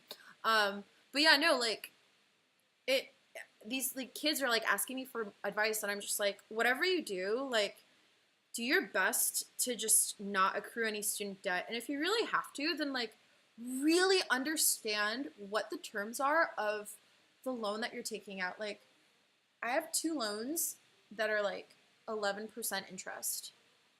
One of those loans is like 60 grand. Another's like 30 grand. All of my government loans, I think, are like 3 or 4%. All of my private loans are like 7, 8, 9, and 10%. So yeah, I need a job. I'm really depressed. I need a job and I need money. And it's like weird, like my husband and I had like a big heart to heart and like the other day, and it was like about money, and it was like he really wants to like be a millionaire and like not work for anyone else and all this other stuff, which I think is great. Like I'm really happy he has all these like goals in life. But I just really don't want to have student debt anymore. Like that is my only goal in life, is to just get rid of my student loans. And like I don't care about money. I think that's why I don't like freelancing, is because like I have to like bill people, and like I do this because I love it, and I teach people because I love it. Like I feel really uncomfortable like having to charge people for my time, because it's like this is something that I love and I want other people to have it too. Like my student loans, oh my gosh, you guys had like Amanda's student loans were like 16K and 23K, and then Dag's was like 35K. Oh, so lucky. I think like most of my loans are like, yeah, like in like that like 60,000 bucket for like that like 11% interest or 10% interest. Last time I checked, it was like 10.75, 10.75%. I think it went up this year, or maybe it's going up next year. But yeah, like, what else am I gonna do? You know, like so here's the story of how I got into college. which requires a really big, sad backstory. So, my mom was an alcoholic. My mom, um, my mom used to basically get drunk and like beat me. She would like trash our house. I would like never be home. I don't know how or why anybody passed me in any of my classes in college, in high school, because like I literally was like never home. Um, I would like sleep at guys' houses because like my friends like couldn't always like have me over. So I would just like spend the night pretty much at anyone's house that like would let me. And like that was because I didn't want to be around my mom. And like I still don't know how I passed any of my classes. Like I was really, really good in history, really, really good in English and theater. And like that's where all of my time and attention went. And and like that's all I really cared about for like the longest time. And it's like junior year and everyone's like taking their SATs and their ACTs, and like I talked about this to like the high school kids that I was at. I was like part of like my presentation. I was like, you know, my life is like pretty sweet. Like I own a house and like I get to do all this cool stuff and I'm an illustrator, but my life is actually really sad and it kind of sucks. And like I went to this high school and like I know what it's like to like look at somebody and think that like, oh my god, their life is perfect, and like you on the inside are like dying. And like so I just like shared my story and I was like, you know, my mom like was really abusive and she didn't care about me at all. All she would do is she would scream at me and she would gamble. Like I have this memory of like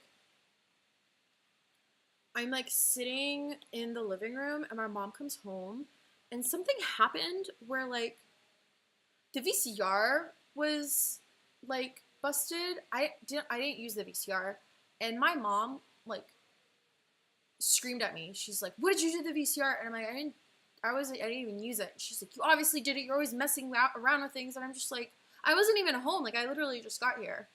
Or like I would come home and my mom would be drunk and I'd like take her vodka bottle and like pour it out in the sink. She's like, "Why are you doing that?" And she's like, "Drunk." And I'm like, "Because you're drunk, you don't need to be drunk." She like literally, she loved Grey Goose. To this day, I can't drink Grey Goose. Like just like thinking about it makes me like upset.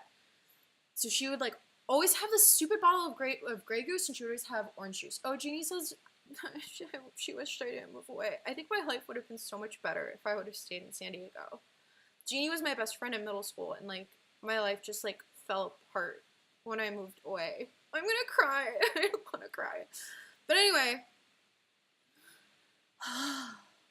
I poured out this bottle of liquor because I'm like, my mom's too drunk and like I don't want to babysit her right now. And she like threw a chair at me and like it was just like this whole thing. Like this whole like dramatic thing. And I think I like left the house that day. My mom tried to kill me once. She was like so mad at me and she was like hitting me in the car. And we're like on the freeway and she's like so mad that she's like hitting me and screaming at me. And like the steering wheel is going both ways. I'm like, stop, you're gonna kill us. She's like, I don't care, I don't want to live anyways, like I want to die anyways. And so she's like doing this to the steering wheel and I'm screaming at her and I'm like, I grab onto the steering wheel and I'm like, pull over. So I get out. I'm like in the middle of the freeway. We're like close to the exit. And I'm like, pull over. I get out and I like walk down the exit. She like takes off. I was like, I don't care. Like I'll figure out my own way home. I ended up calling like an ex-boyfriend. So he like brings me over to his house and I'm just like literally sitting there and his mom, he and I used to date and his mom scared the bejesus out of me. So he was a Boy Scout. He was like very like prim and proper and like very Eagle Scouty. And I still don't understand why like all these people were friends with me because I was totally the problem child out of all of my friends.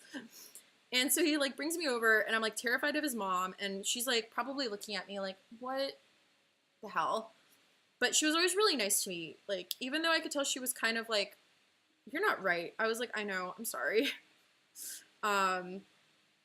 She like made me dinner that night. And I remembered like sitting down at their dinner table. This was like, I think this had to have been senior year by now. And I'm like looking at it and I'm like, I can't remember the last time anyone's like cooked dinner for me. And like I sat like and And I like looking back on that now, like I'm like so like choked up thinking about it. But at the time I was kind of like, whoa, cool dinner. Like I can't remember the last time anybody like cooked for me. Like that's pretty cool. Thank you. Like I just felt so awkward. Like what do you do? And like his dad was like a fireman. So like he was like a very, very serious person. And like also kind of scared me.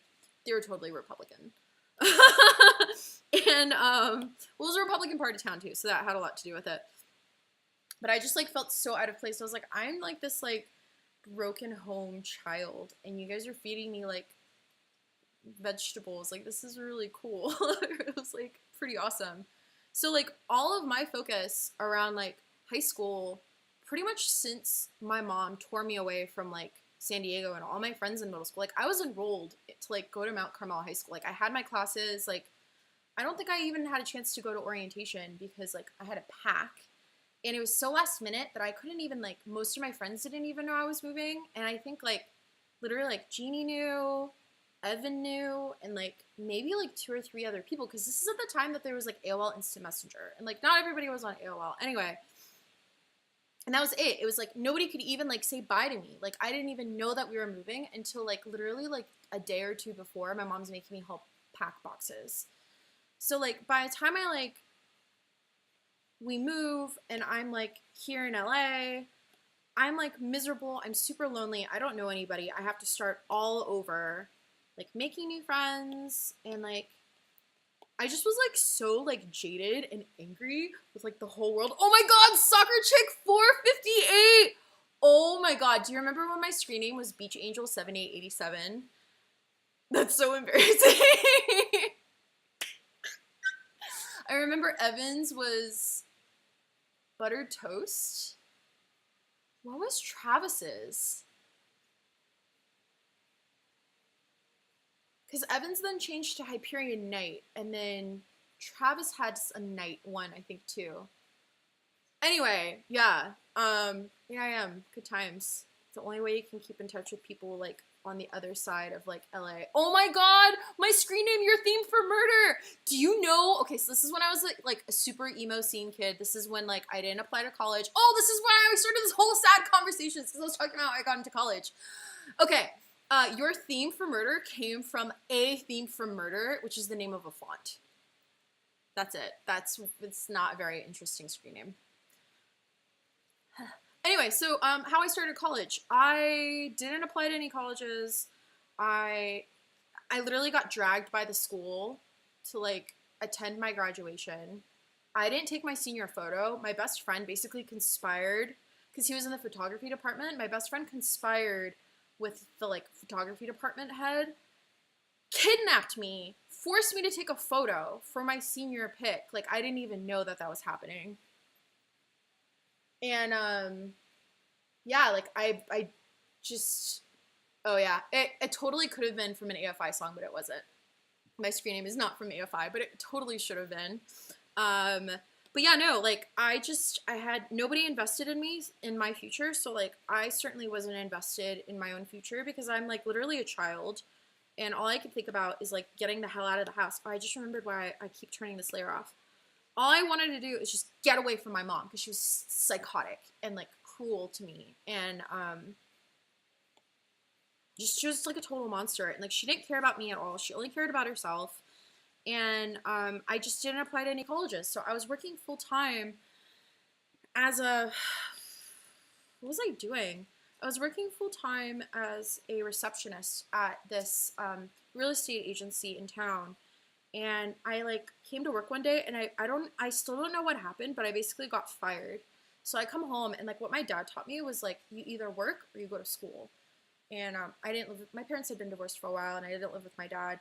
So I was like, okay, well, I guess if I'm not working, I guess I should go to school.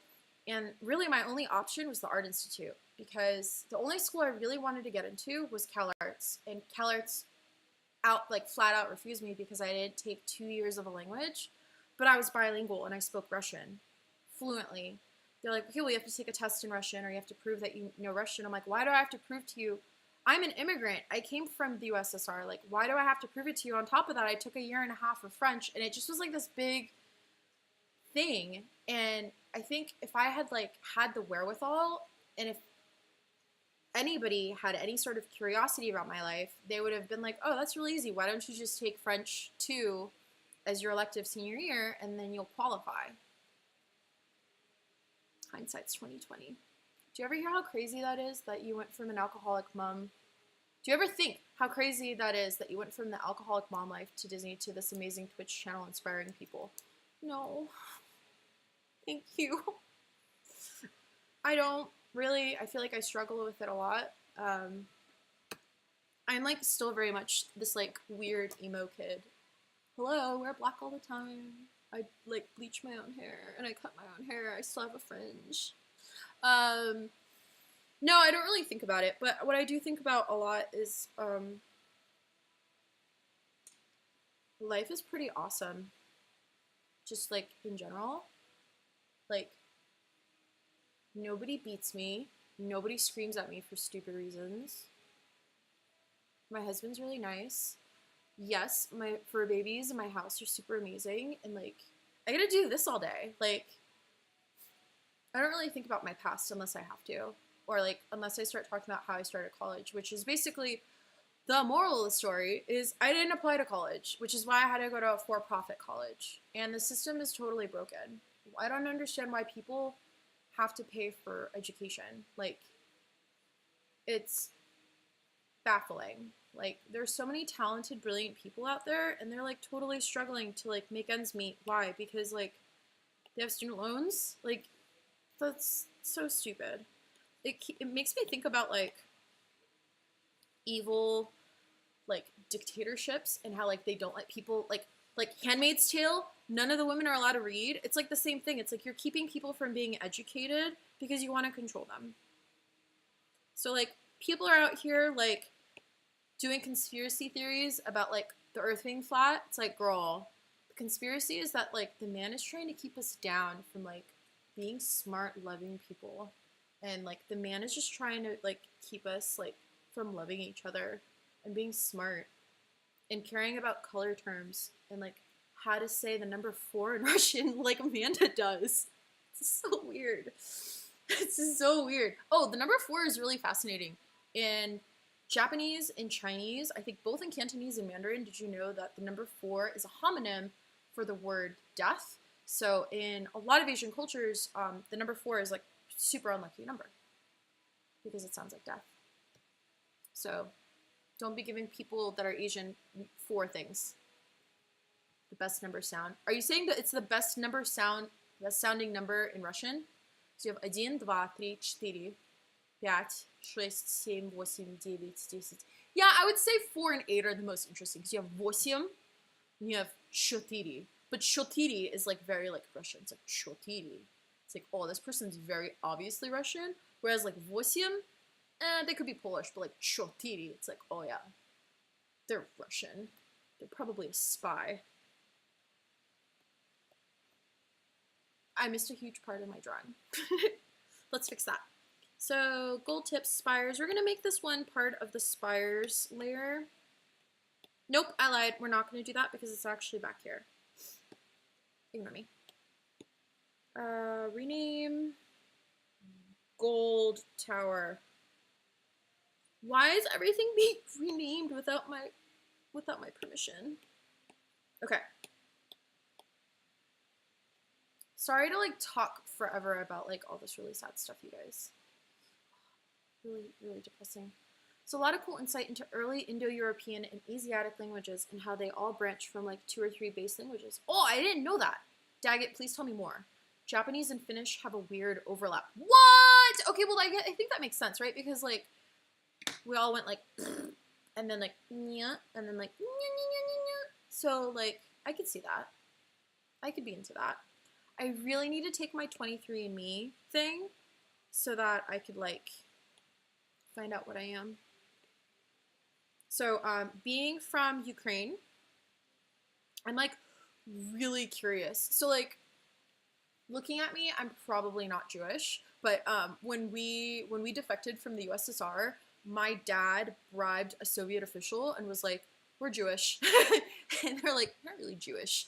And he's like, no, but here's a bunch of money. Can we please leave the country anyways? Because the only people that could get out of the USSR at the time were Jewish.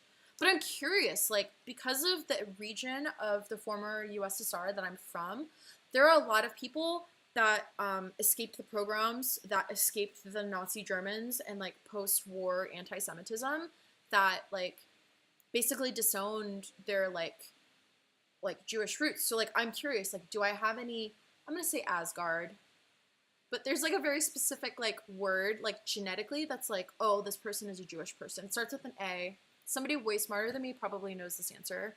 But I'm, like, curious. Or, like, do I have, like, Asian? I'm sure I have Mongol or something in me. Like, hello, I'm from, like, an Asian country. Speaking of, BuzzFeed did me really dirty yesterday. So you know how, like, BuzzFeed has all those, like, cute little, like, tests and stuff? So I did one of them, and it was like, can you name all of the, like, different languages? I love how Amanda keeps, like, clipping all of my videos like I'm a crazy person. BuzzFeed quiz, and it's like, you know how there's, like, pick which shoes you want to wear, and, ooh, Mediterranean, maybe. Is it because I have olive skin? Shit, what was I saying? Oh, BuzzFeed doing me dirty. So I was doing a quiz that was like, there are 50 countries in Asia. Can you name all, like, 50 of them? I bet you can't even name 14. And I was like, psh, I can name 14. I've been to Asia. I couldn't name 14. I got, like, 13. And they, like, named literally, like, the entire, like, Asian continent, which, like, technically doesn't count. So it's like Iran, Iraq's on the list. I'm just like, dude, this, like, technically doesn't count. Like, Ukraine was on the list. I'm like, Ukraine is not an Asian country. It, like, made me really upset. But I got India. I was like, India's part of Asia. Do you know that? Indians are like, no, I'm Asian. I didn't know that. But now you guys know that if you didn't. I'm on fire. Yes. I feel like I'm on fire. I'm, like, sweating. And I'm not wearing any deodorant. And I'm wearing black. Gross. Cool. I feel like we have most of the details in. We've got just a few more details to knock out.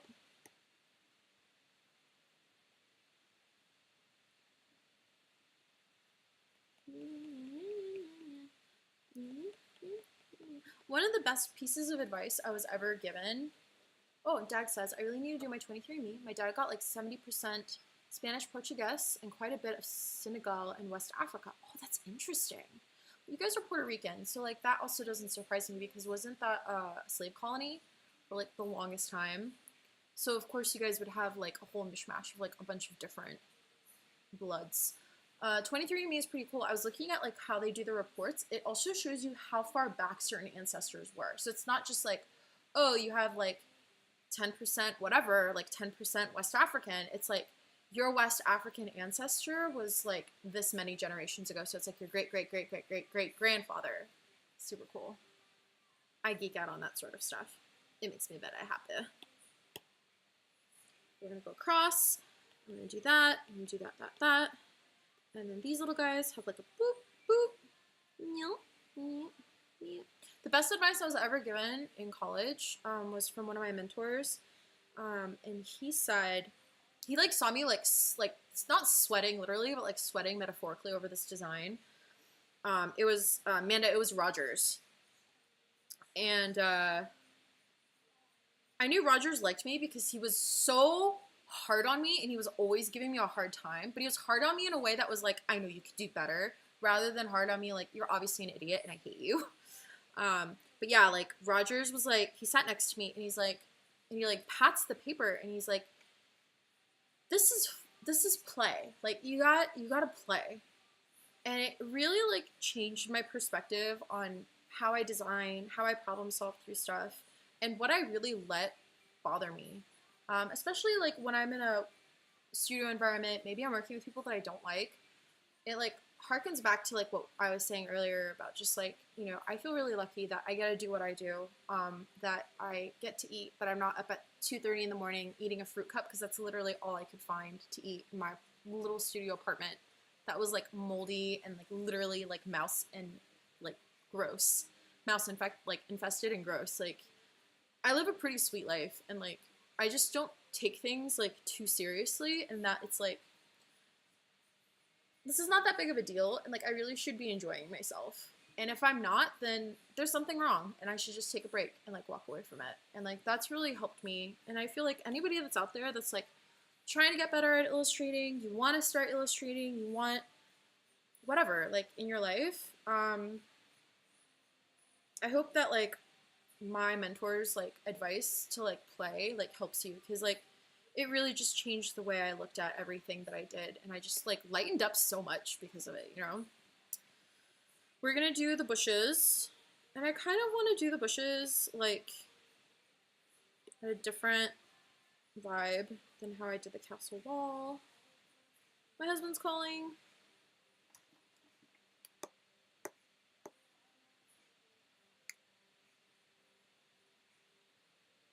Hello? Bello? Bello? Hello?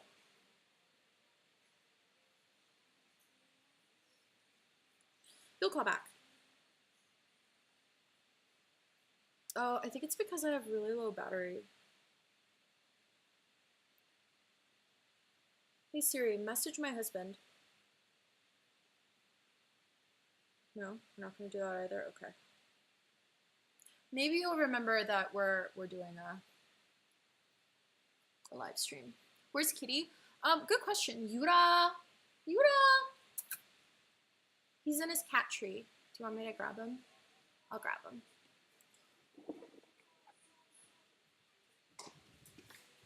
Yura! Can we say hi to peoples? Oh, good stretch. Oh, good stretch. Who's my good son? My son. My son, my son. My son, my son, my son. Son, my son. Yeah, yeah, yeah. This is my son. Can we say hi, hi's? He doesn't care. Oh, Stinky suddenly is like, oh, can I get in your lap? I'm like, no.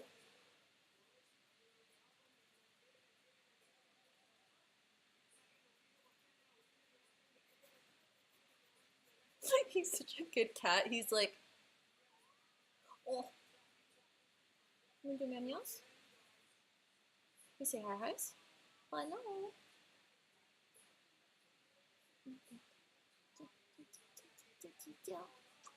Yeah, so for those of you that don't know, I call my my cat my son, because he's the son of the family. And we got him when he was like a wee little baby kitten. I think we adopted him too young. Because he was like suckling, and can you Lion King him real quick? Okay.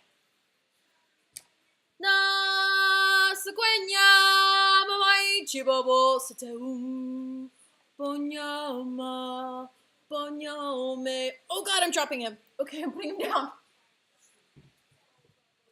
That's all we're gonna do for now. I actually know like the Lion King like soundtrack like alarmingly well. It's one of my favorite Disney movies. My phone's like stuck in like phone call mode. I have like 4% battery and my phone's like freaking the fuck out. I'm just like, sorry. It's not happening today. Okay. Back to the drawing. Hey. That's what happens when you play with him too rough. So my dog's Stinky. Stinky, come here. Maybe I could show her to you guys. Stinky, wanna come up, ups? Alki, Coco. Maybe she needs to pee. Stinky's been playing really rough with my cat recently. Let me go let her out. You wanna go outside with pee-pees? Let's go outside with pee-pees.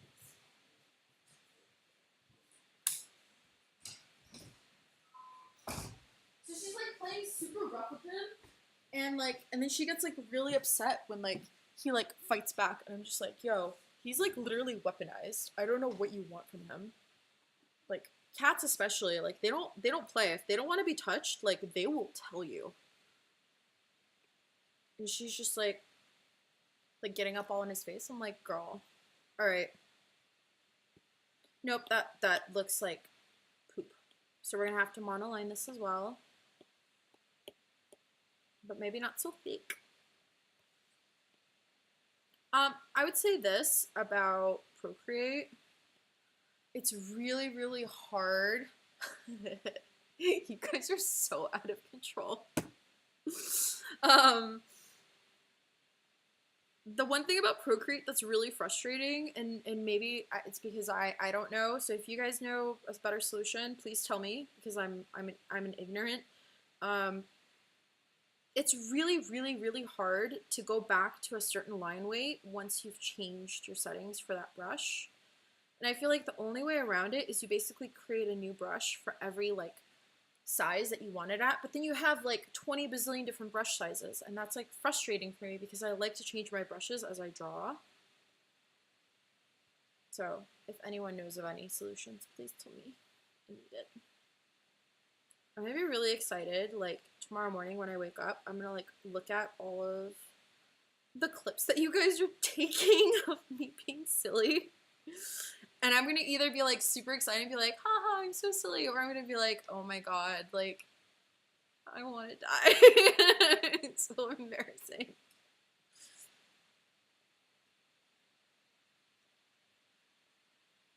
You know, now that I think about it, I don't think I've even seen the Lion King trailer.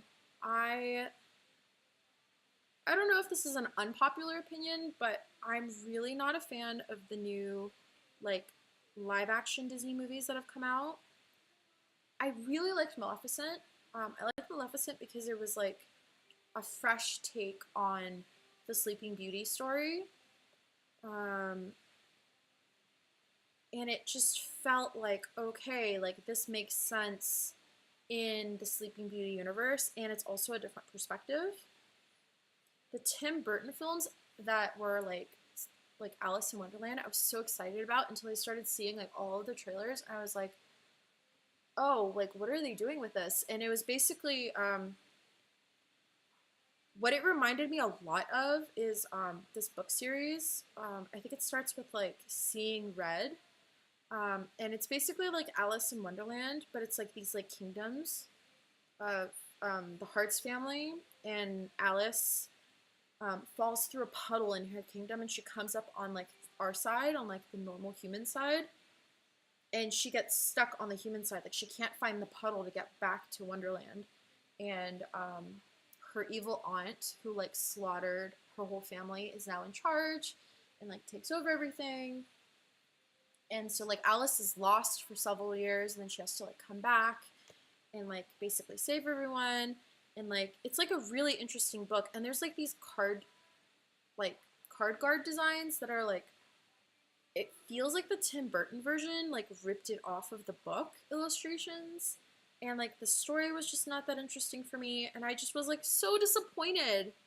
I really wanted to love it, and I just was like, oh really? And then like, I don't know, just seeing like all this other stuff that's coming out, like the Aladdin trailer, like I was not excited about that. The Dumbo trailer was like, oh my god, really? I did enjoy Jungle Book.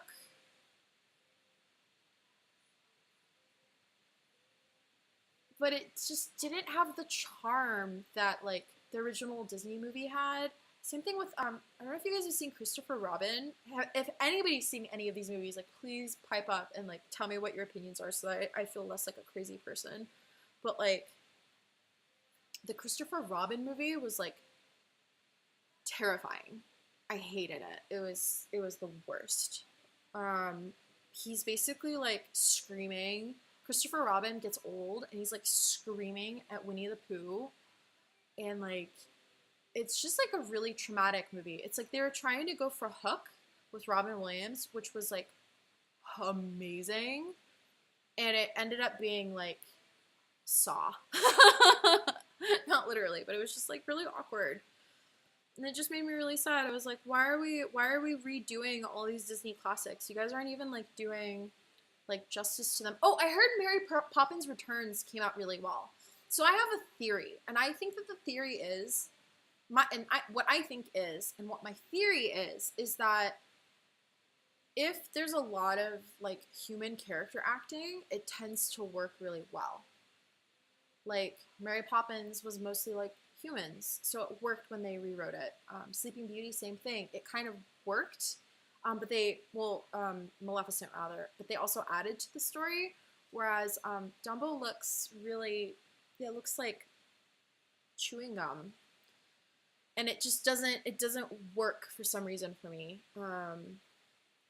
So yeah, I don't know. That's just my opinion. You guys would be totally right to like disagree with me. Oh, Beauty and the Beast was another one that was just kind of like, oh, like we're just gonna do a shot for shot. Like that's not that interesting. So because of all of these reasons, I haven't bothered with seeing the Lion King trailer. And it's like my favorite Disney movie. So I think that's the other reason why, is because it was like my favorite. That I'm just kind of like, I don't want to see it. Okay, what I suspected was gonna happen happened. I really hate the line work. So we're getting rid of it. But I have a game plan. So first let me let my dog back in. Stare at that for a second. My game plan's gonna work, I promise. Stinky! Kitson! Come on, baby. Good girl. Oh, it smells like chicken in here. Oh.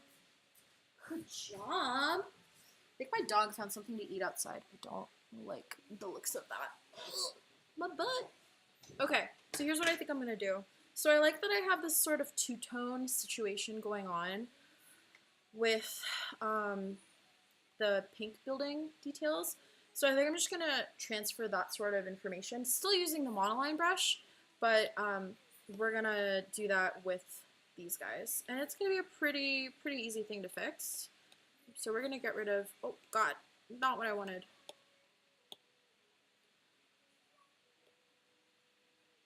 Oh, that's right, this is assisted. So we're gonna do that, and we're gonna clip this into this.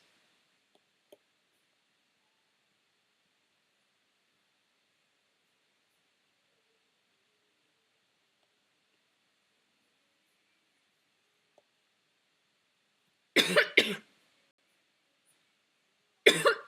think I'm getting sick. Okay. Get rid of all this garbage.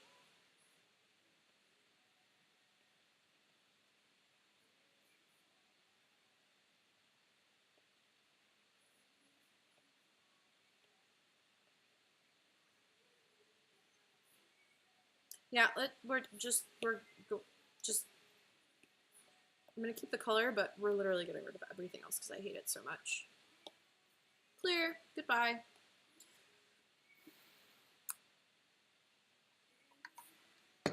Okay. Ooh, that was kind of loud. Sorry.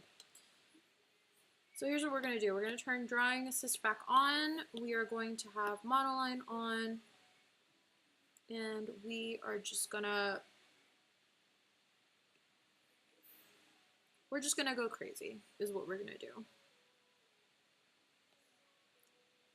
Oh God. Too crazy. Too crazy. Need like a little bit more finite control.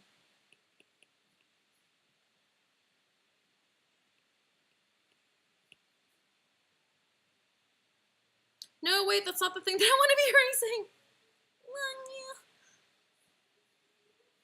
Go back.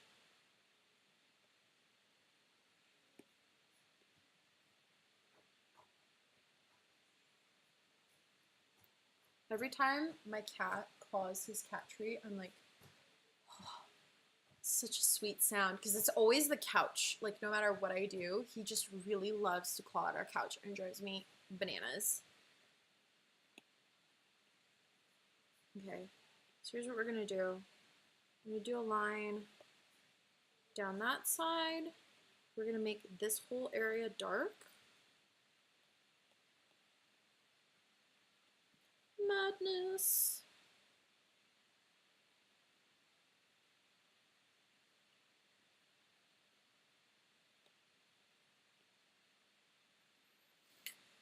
So we're going to do that, and then all of this is going to be dark.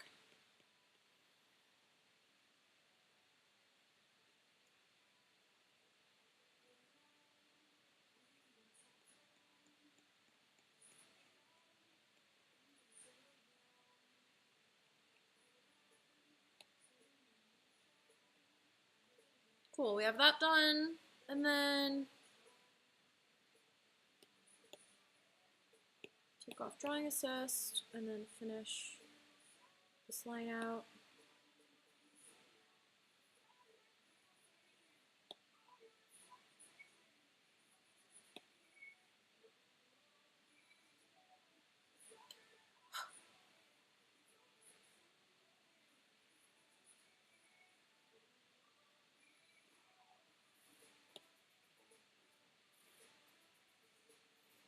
Girl, what? How did I miss that? Okay. There we go. Oh my god, drawing assist is like the best thing ever, especially as I start to get tired. It just like does all the work for me.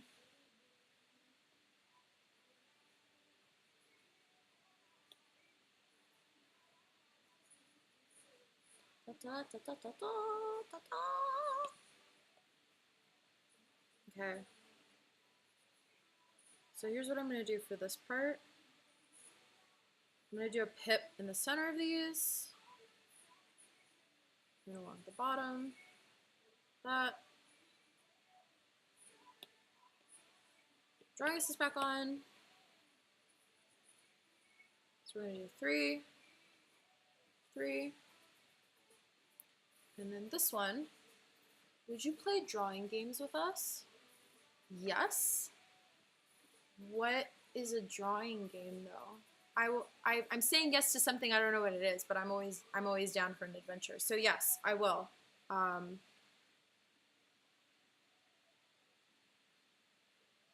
have suspicions I'm gonna regret that. Like Scribble.io. Oh, I can't look it up on my phone. Yeah, let me see. Hold on. Scribble. What is it? What is it? What is it? What is it? What is it? What is it? What the? Play? Whoa! Whoa! Cool. Pictionary, basically. Yeah, I'm totally down. That sounds like a lot of fun. Do you guys want to play Pictionary for a little bit? I feel like I need a break from this drawing anyways. I'll at least play with Manda. Yeah, let's do it. Okay, let's see. Is it like Words with Friends? I don't know. So here, we're gonna do...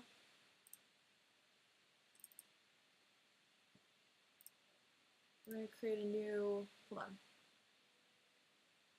Window capture. Okay. And we want it to grab this one.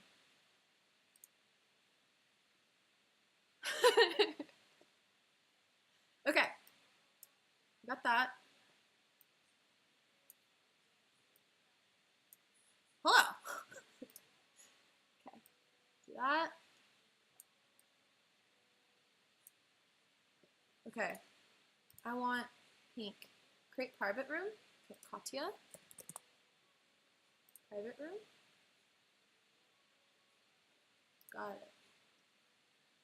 3 rounds, English, custom words. Over me, copy. Yeah. Yeah. Play with me. This is like so much fun already. I love this kind of stuff. Oh my god. I can't like make my window smaller. Okay. Draw time in seconds. Start game.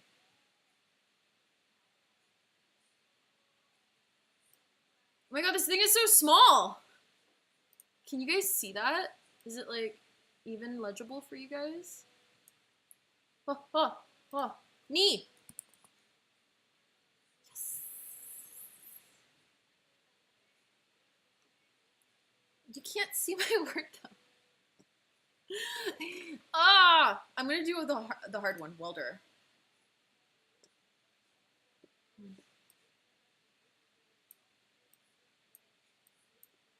I I'm using my mouse. This is really hard. I don't know if you guys want to see. I'm like literally like.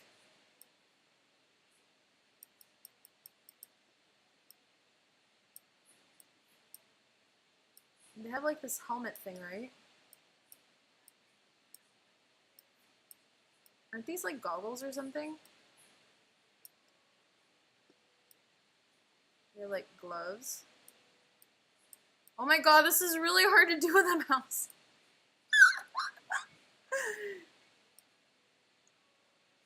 Oh no.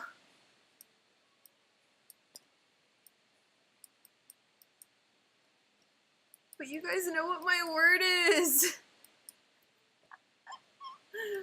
It's not a golfer.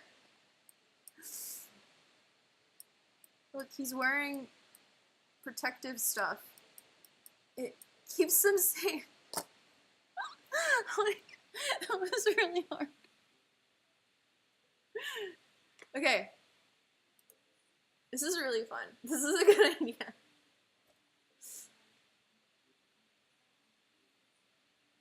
Thumbs up. Okay. Oh, it's a flag.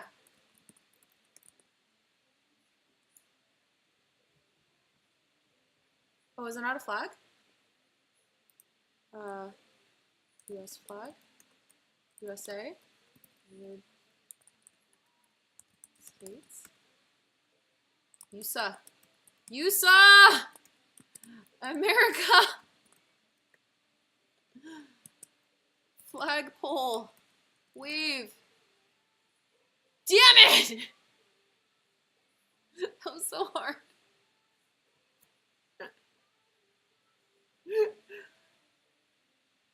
Okay. Donut. Chair. Seat. Pig. Dog. It's a pig. Oh, piggy bank. Money. Savings. Bank. Yay.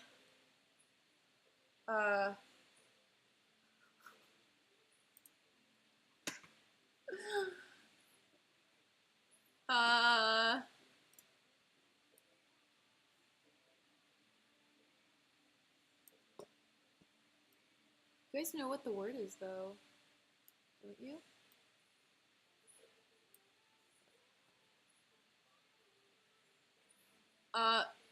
MTV.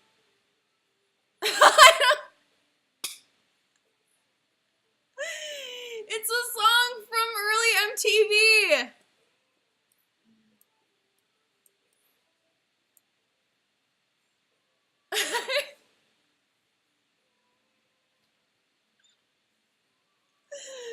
No! Trash.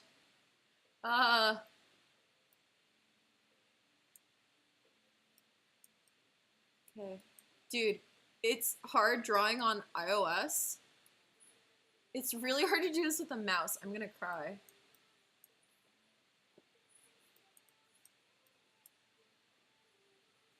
Okay, yes, yeah, okay. So, this plus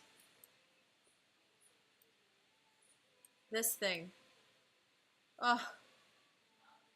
Ugh. Oh, that's too hard. I thought if you'd write sledgehammer it would work. I'm sorry. This is so hard. I'm gonna cry.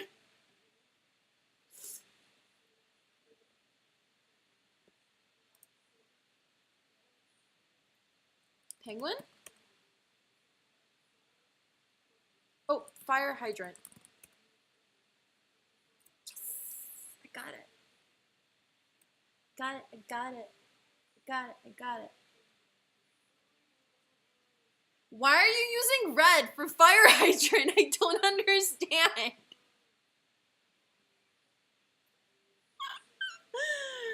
Oh my god, you guys are so out of control.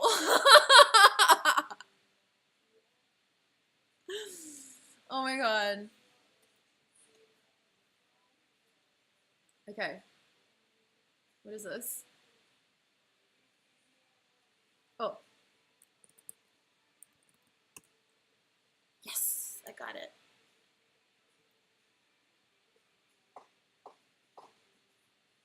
Yeah, yeah, yeah, yeah, yeah. Oh. Oh man, I don't remember what he looks like though.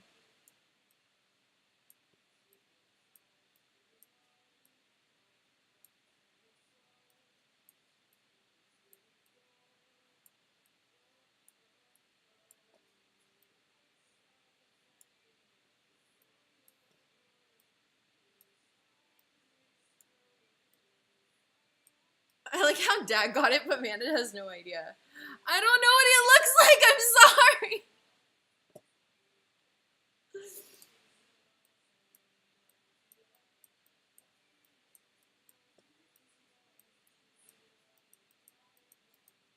Okay, little kids, little kids. Okay. Plus. This is so hard with the mouse. Oh, that was so hard. Is that the dad from American Dad? It's supposed to be Family Guy. Oh god, that was really hard. Okay, one more.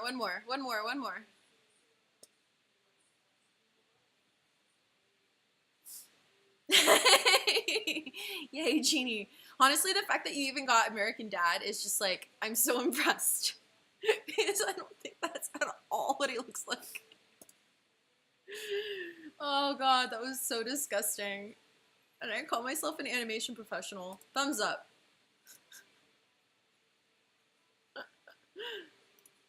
Oh my god, you better not use red again. Dang it, I swear to god. Coins, change, money, people, lollipops,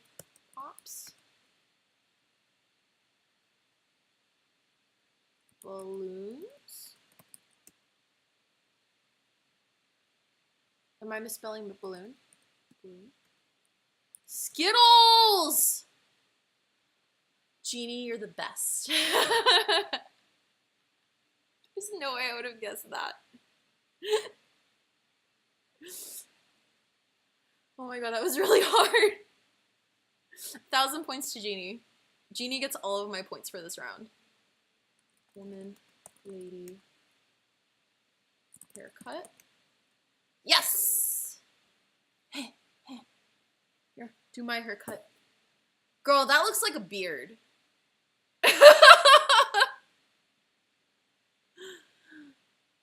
Oh my god, that was funny. Oh geez. What? We'll do this one. I like doing the hard ones.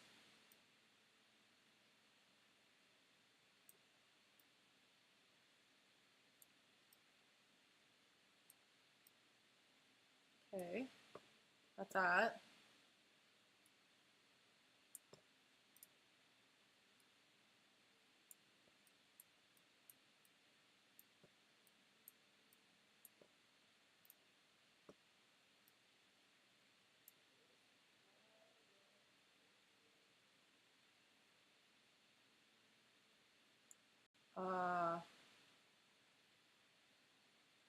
Uh, yes!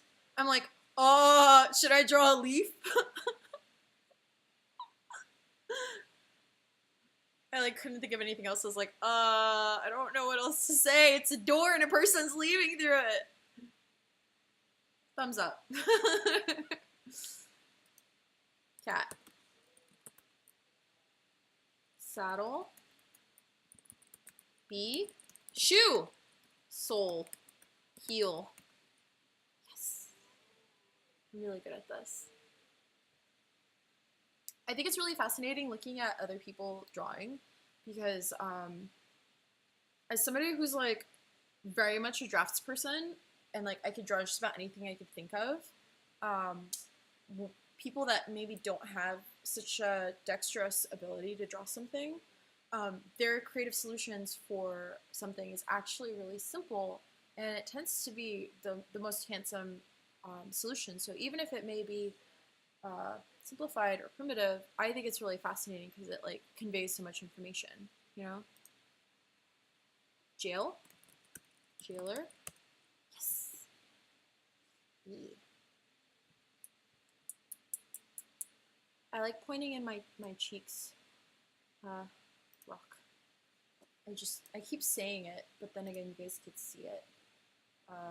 Okay.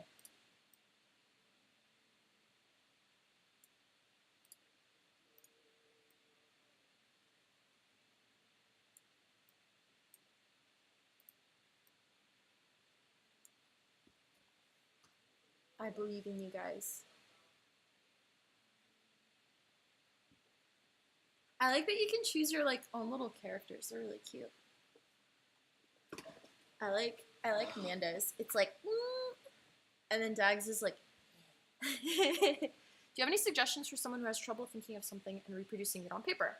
I have this weird block where I have all of these crazy ideas, but just can't seem to reproduce them. But I can copy something perfectly.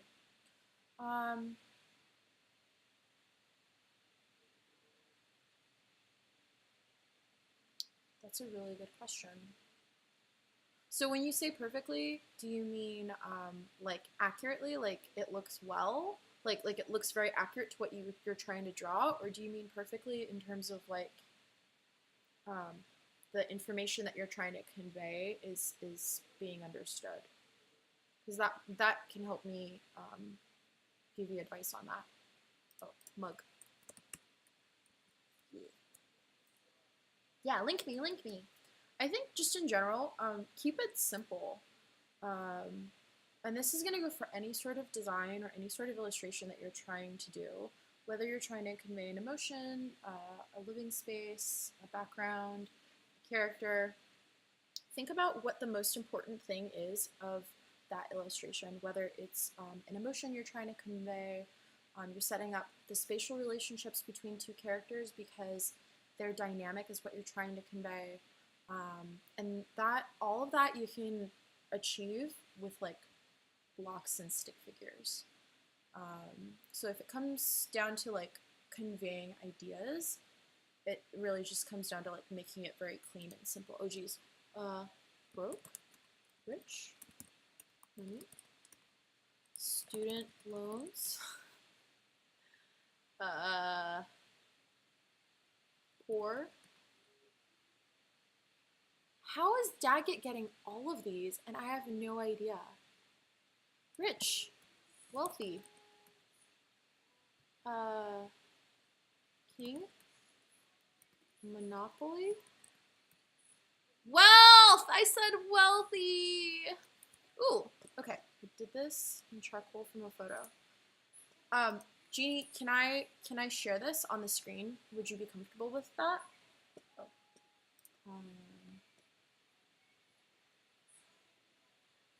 Gosh. Oh, it picked for me!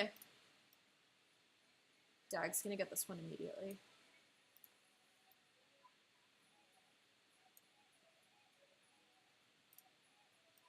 Oh my god, you guys are like... You guys are so bad. This is black!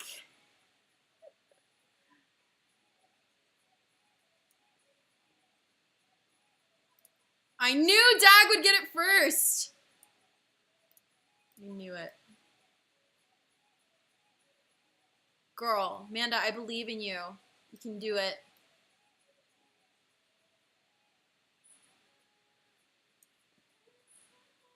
Yes, I have since gotten it framed professionally. Cool. Okay.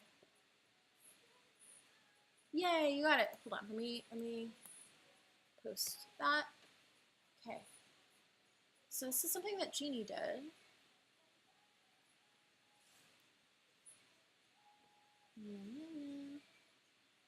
Whoa! Jeannie, I had no idea you were so good. Hold on. Okay, no more games because I feel like I'm gonna give feedback and then I'm gonna finish my drawing.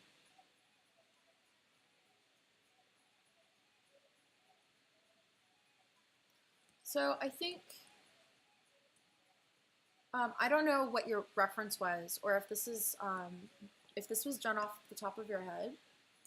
I think that it's a little dark.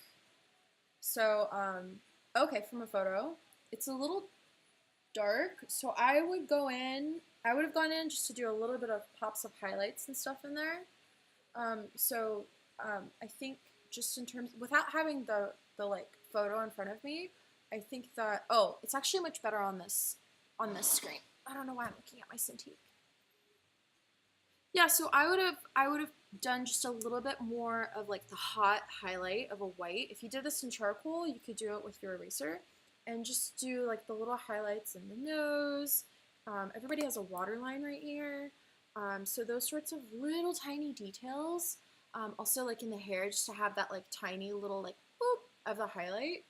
But when it comes to having a whole bunch of ideas of what to do to something, so it sounds like what you're saying is like you could work off of something that's like a photo, right? But then maybe trying to think of something off the top of your head. Like say for example, drawing a guy that would be the companion to this, that's maybe making the same face, but like you don't have the reference for that. I think that that's what you're asking, is like, how do you have this idea and then like execute against that? Honestly, reference. I think that's typically, whenever I have to draw something, especially something that I don't even know what it looks like, or I think I know what it looks like, sort of. Like, the reason why I have the Disneyland castle up as a reference is because we all know what the Disneyland castle looks like, but I don't remember it from memory, and all these little intricate little details of the Disney castle, I'm certainly not going to know. So what I would maybe do is, say you wanted to do a companion piece to this, and you want it to be a guy, you want him to be making the same face, and maybe his hands are on his face like that. Well, I would look for the reference for that, of the face, the facial position, the hands. The hands don't necessarily have to be on the face, and just pull all of your references together and look at them, and kind of smash them all together in Photoshop if you can. That, I find that to be really helpful. In fact, that's what we had to do a lot at BLT. Hello! I had like 4% battery and I couldn't pick up the phone, and I was live streaming. Hey, who are you growling at? No. No. No. What is your problem? Hello. Hey! But yeah, I think, for stuff that like I know how to do, like off the top of my head, like it's super, super easy to just like throw it down because I have a lot of like that muscle memory, but it's just like,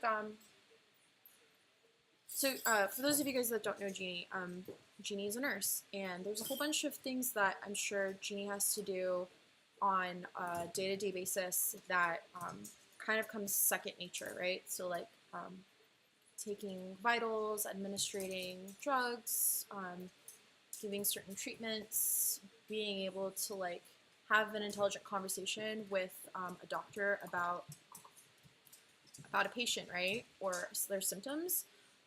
You've done that so much that it comes to you second nature. And for me, as an artist, I've drawn so many hands that I can pull from sort of that like bulk of knowledge that kind of comes to me naturally. For somebody that it doesn't come naturally, just like for you as a nurse, if there's some sort of like thing that you have to do, but you haven't done it in a while, or maybe you haven't done it since your first day at work, you would probably ask somebody and be like, hey, can I have a quick refresher? Because I kind of don't remember this one step. So I think that would be my only advice, is just don't be shy about looking at other stuff, and then the more you draw it, the more comfortable you're gonna get. I don't know if that's all helpful. I hope it is. Okay, we're at 10 o'clock. I don't think we're gonna get to animating today. I don't think we're even gonna finish this illustration. It's like taking forever. So here's what I'm gonna do. I'm going to stop noodling on this because this is taking. Oh yay! I'm so glad it was helpful. Yay! Thank you for asking. I love answering questions like that. What we're going to do is we're going to stop noodling on this and iterating on it. It's in a pretty good place as is. And what we're going to do is we're going to we've basically done an illustration that's for a daytime sort of Disney castle, right? It's like, oh, this is what it looks like during the day. So a quick way to make stuff like this look like it's nighttime is if you put a blending mode on top of everything.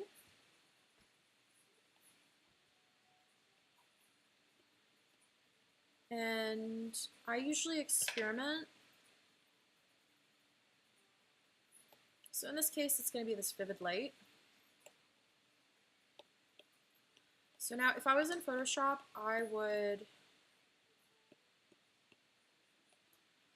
be able to clip into a group, but I'm pretty sure you can't clip. Yeah, you can't clip into groups on Procreate. So what we're going to do is we're going to duplicate this group. We're going to flatten it so that we can clip this in, which then means we can make our background color black, or maybe like a really dark blue. So that's like Disneyland at like nighttime. Right? And so this is how you would go about animating something like this. So what we want to do is we want to do that like really pretty like oh sort of arc, right? And I'm pretty sure, if I remember correctly, it goes from right to left, but I don't remember off the top of my head, so I'm going to double check really quickly.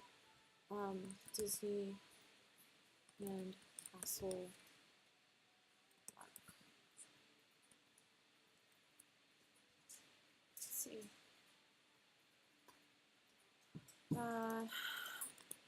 Disney logo animation GIF. What's going on with her? It goes from right to left. Cool. Okay, so here's what we're gonna do. You guys remember earlier I was saying that you could do the circles and it'll automatically do it for you. We're gonna do that. We're gonna adjust it just a little bit so it actually looks like a circle.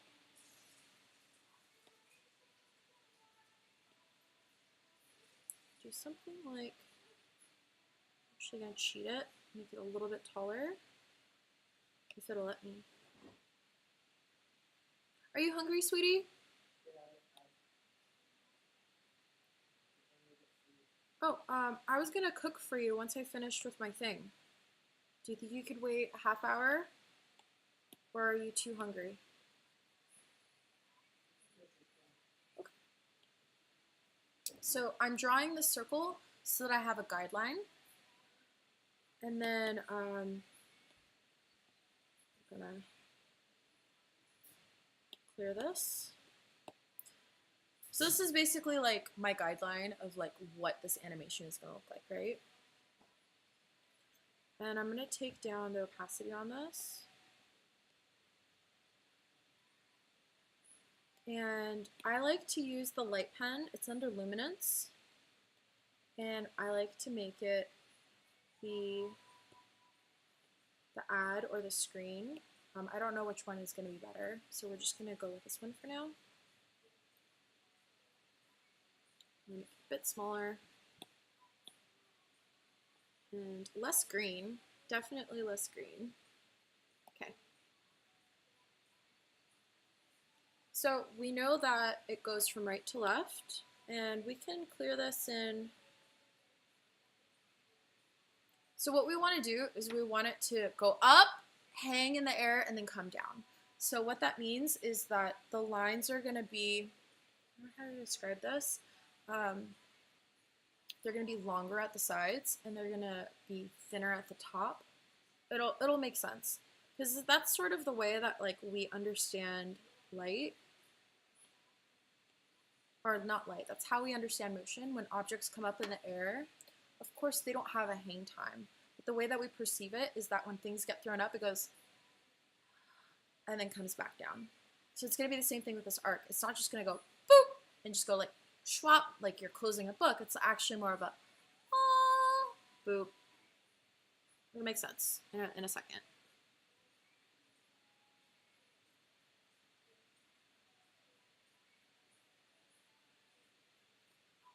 And the next one.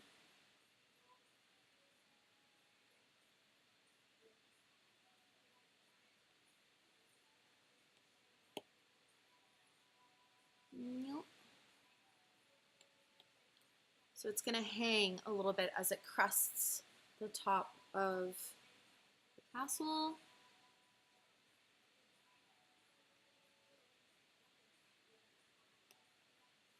That's too far.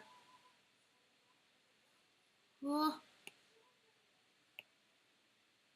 I was wrong about the amount of layers I wanted to use. And then we're going to have it come down pretty quickly here. That. And, oh, the stress of it all. Okay. It's going to make sense in a moment. Okay, so we're going to get rid of, we're going to hide that, get rid of this guideline,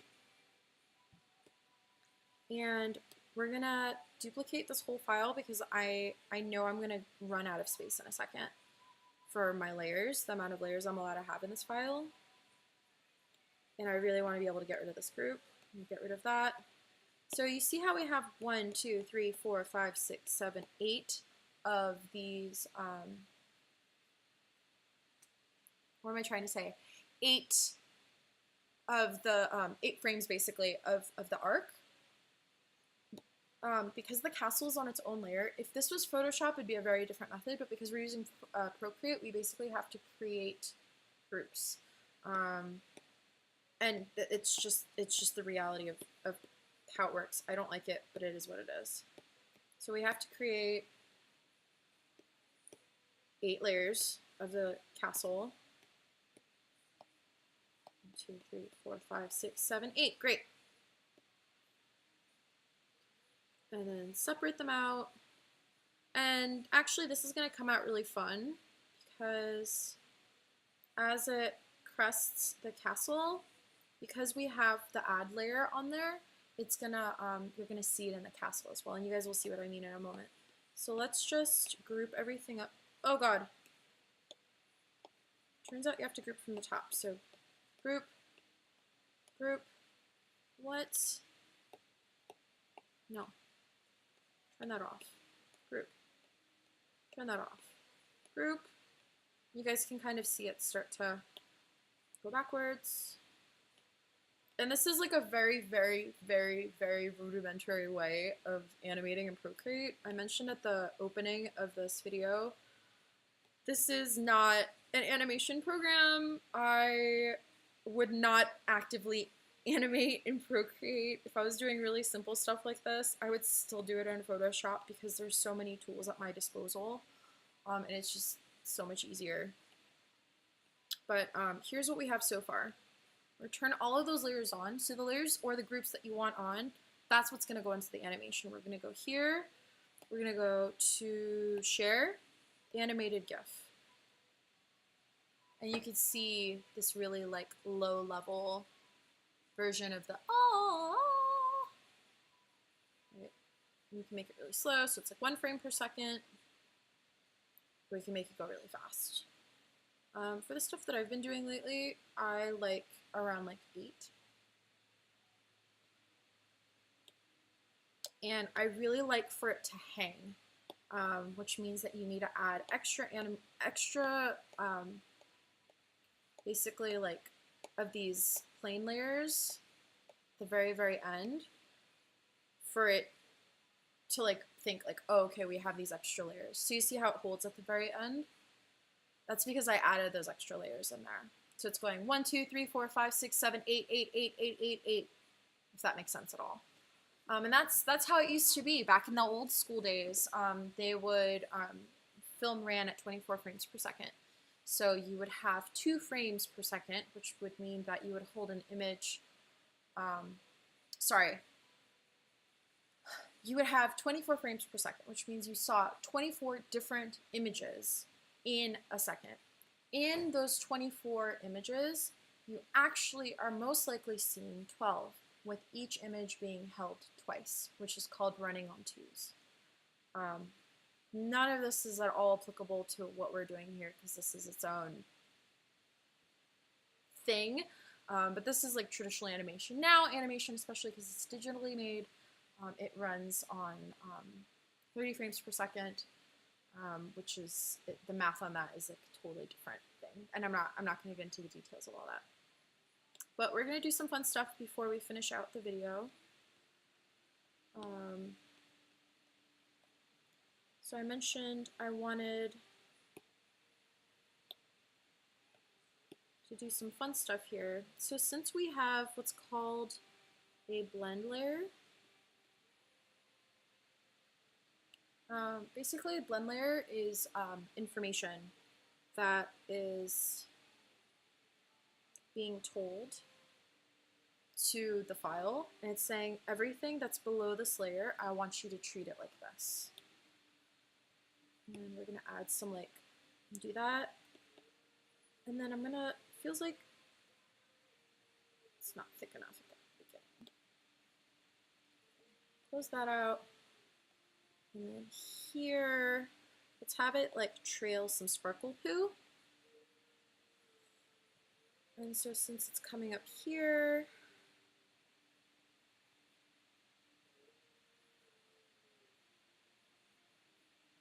my uptime has been, I like 3 hours practically. If you're just tuning in now, I archive all of my stuff, so it'll be saved on Twitch for I think 2 weeks, and then after that it all goes to my YouTube, so you could always circle back and look at stuff later if you wanted to. So this was the fun stuff that I really wanted to show you guys, that it could do all these really fun, powerful things in Procreate.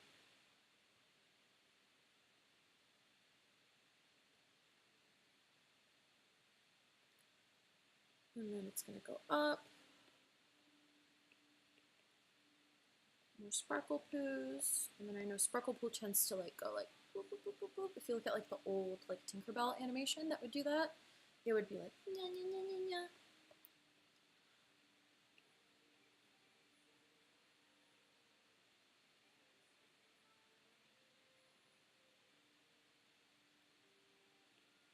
So as it's crossing over, it's going to start to affect these parts of the illustration. Because it's up above. And maybe the parts that it wasn't on, it's now going to be, or the parts that it was on, it's going to be somewhere different, and so on and so forth.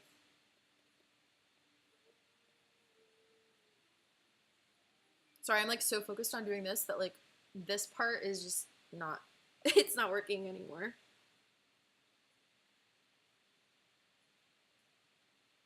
We have that. And then maybe just a little bit left on these guys. A little bit there. That. A little bit there. And then more sparkle poo. So you guys can see I only have, I think it's 12 frames now.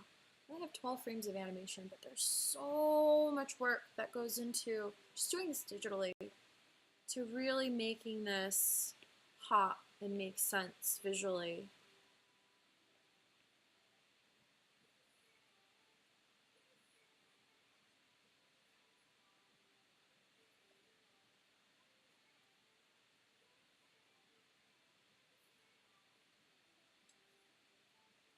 So they would say, if you ever get the chance to take a look at, looks very nice. I've been kind of AFK because my work hours are crazy, but I'm glad I made it to your show. Yay! I'm glad you made it too. And you can come back later and keep me company. I know everybody's really busy, and it's hard because I want to have a schedule that's super conducive for everyone else. Because I'm so grateful that you guys take the time out of your day, especially if you're on the East Coast. It's 1 o'clock in the morning now. So anybody that takes the time, whether you're on the East Coast or here in LA, I really appreciate the fact that you're here with me and watching. Because I don't know, I mentioned this earlier. I'm freelancing, aka unemployed, and it's really lonely. And so this is kind of the one part of the day that I really look forward to, because I get to feel I'm interacting with other people.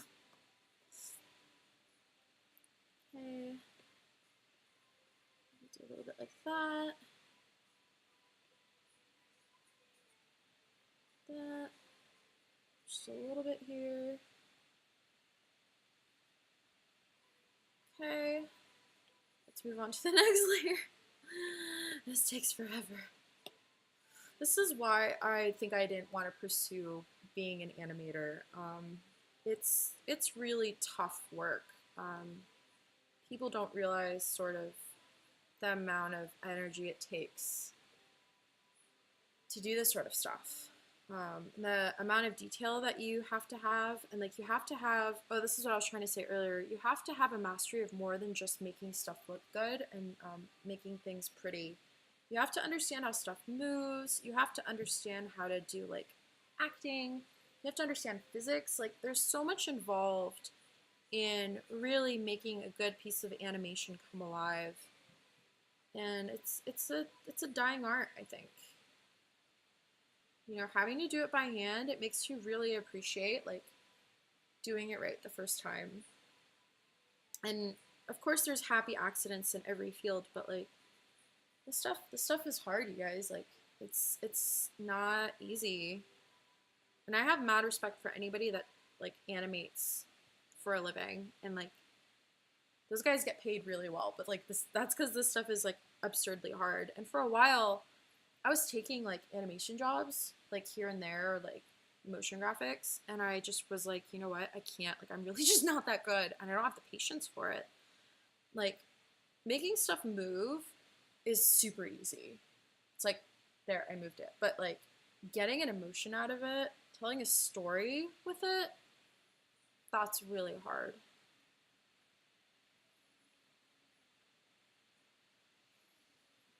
Did that. 10 more layers.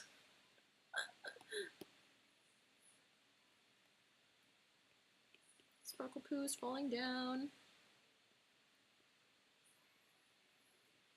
So at this point, we could even like stop and take a look and be like, oh, I wonder what this even looks like right now, right?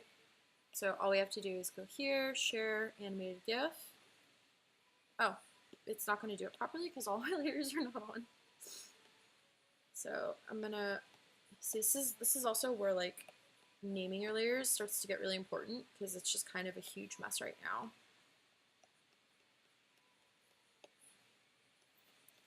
Okay. Animated GIF. Yay! It's like, here, we'll do full res and we'll save it.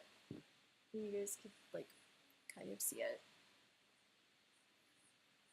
And this is like 2000 pixels by 2000 pixels. So this is a pretty big file, I think.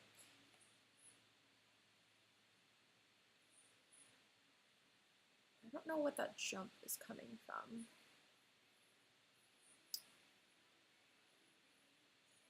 But yeah, this stuff, what animation program? I'm using Procreate. I think this update came out pretty recently, like maybe within the past like week or so.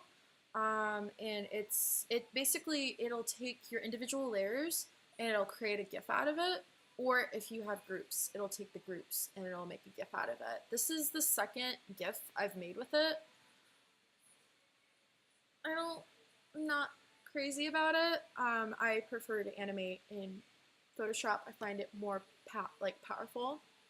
Yeah, Chewy Chop's asking about Procreate and saying everybody's talking about it. It's really powerful, and it's like a $15 program that is really, really powerful. They're constantly pushing updates, and they don't charge you every time they come out with a new update. That's something Adobe cannot say. And if you were an early adopter of Procreate, you probably paid like $9. And slowly the price has gone up and up. So I think as it's going to become more and more popular, I think more and more people are going to use it, and it's going to become more expensive. Okay, let's figure out what's going on with that jump, yeah? Because that was not a cute look. Did I miss a layer? I had to have missed a layer because that was really weird. Okay, get that, here, here, here, super weird. I don't know where that was coming from.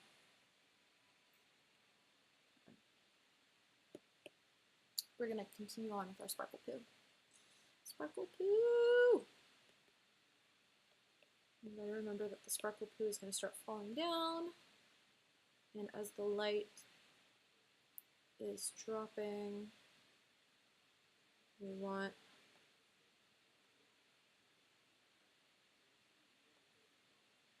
this to be reflecting that.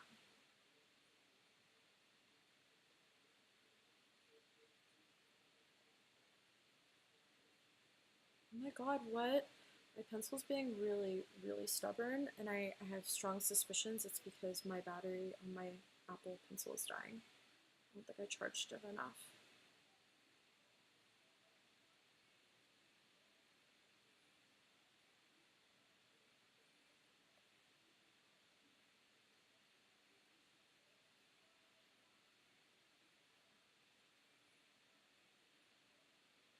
We just have a little bit of it coming through here. Here maybe. So you say finish this GIF. If someone wanted you to make them one like this, how much would you change? If somebody wanted this GIF, like, it really would just depend. Like, if somebody wanted me to put in an hour's worth of work, I would charge them what an hour's worth of my time is. If somebody wanted me to create a different castle for them, and it took them 3 hours, I would charge them 3 hours worth of my time. I usually just charge people per however much time it takes me to make something. Some things take me much quicker, much faster to draw. I can get like a pretty nice, clean illustration, like my Cheshire Cat illustration, this guy. This took me like an hour and a half to make, so this would be worth like $75. This is at 2000 by 2000 pixels at 72 dpi, and if you're working at 150 dpi, it's a little bit bigger, so it makes it go a little bit slower, but for the most part, the process is still the same. So a simple illustration like this, I think it was either an hour or an hour and a half. I think if I did it again, it would go much faster, because this is the first time I was doing a illustration in this style. So I had like a lot of noodling to like get it to look how I wanted to, but now that I have sort of a system built out, I could easily clear this in like an hour. Lettering stuff, I'm pretty slow at, so I think lettering would take maybe an hour and a half to 2 hours. Something like this is hand lettered, this madness, that didn't take that long at all. So yeah, I just find it easier to charge people per my time. I don't know if that's helpful at all, but yeah. Cool, so we have that. A little bit right there and right there. And then I think this is where it's, yeah, these are all the duplicates. So I think we'll have this be Sparkle Poo, where it's just kind of like the end of the trail.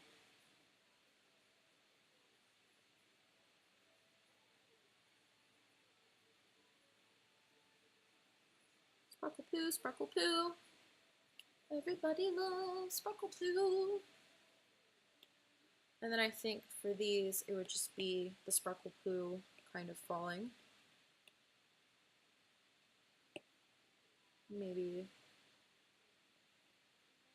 it being like less glowy on the castle. And maybe like 1 or 2 left.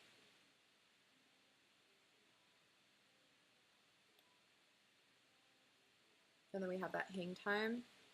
Now I wanted a bit of hang time here.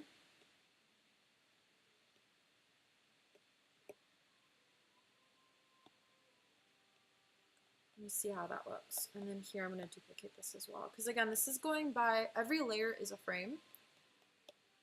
So when it exports, it'll hold each layer once. Again, this is why I really like Photoshop, is because you could go into the animation toolbar and tell it how long you want each frame to hold. You don't have that ability in Procreate. Hopefully this is something that they can do a little bit better as time goes by. And I think maybe it would look good if we had 1 or 2 layers at the very onset. Clear that. Ugh, I have to turn off all these layers. Off, off, off, off, off, off. Off, off, off, off, off, off, off, off, off, off. Okay. I think it'll look good if I just have the castle by itself.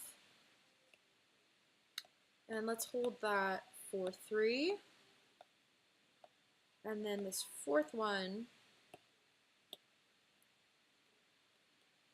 is going to have the sparkle poo start to kick off.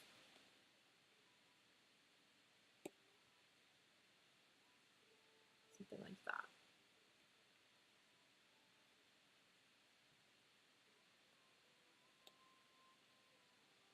And that. I think that's a much better solution. Now I have to turn everything back on. So again, this is something that I really don't like about Procreate. This is just their first iteration on it. I'm sure that this is already like on their mind. It's not an animation program. It's got a lot of bugs in it. But this feels mediocre. But I'm running on time. It's like 10:27. And I really just want to like have this done so you guys could look at it like at full size. Save image.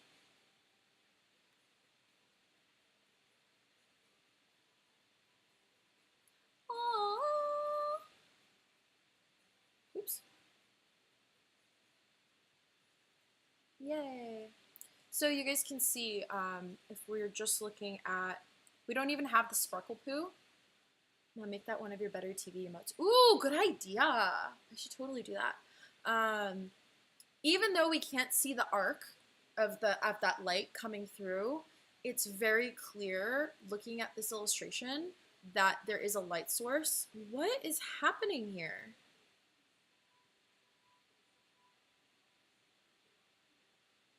So we have an issue with the light here. You see that like blinking? I'm gonna have to go back and fix that later. That's a pretty easy fix. I think I just missed a layer. But yeah, even if we're just looking at one part of this castle, it's very clear that there's a light source that's being moved around. I don't know if it's out of order because the sparkle poo is falling down evenly across the thing, so I think I just forgot the castle on one of them. It's not a big deal. I'll go back and fix it later. But yeah, I hope that this was interesting. I hope that it was fun.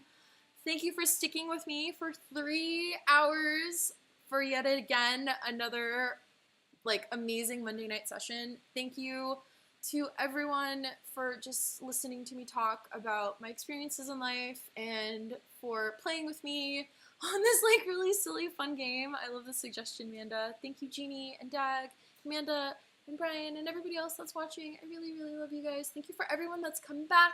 Thank you for everyone that has subscribed. You guys are really amazing. And I will see you next week. I'll also be on Thursday at noon Pacific Standard Time, so you can catch me then too. Okay, bye guys. Have a good night.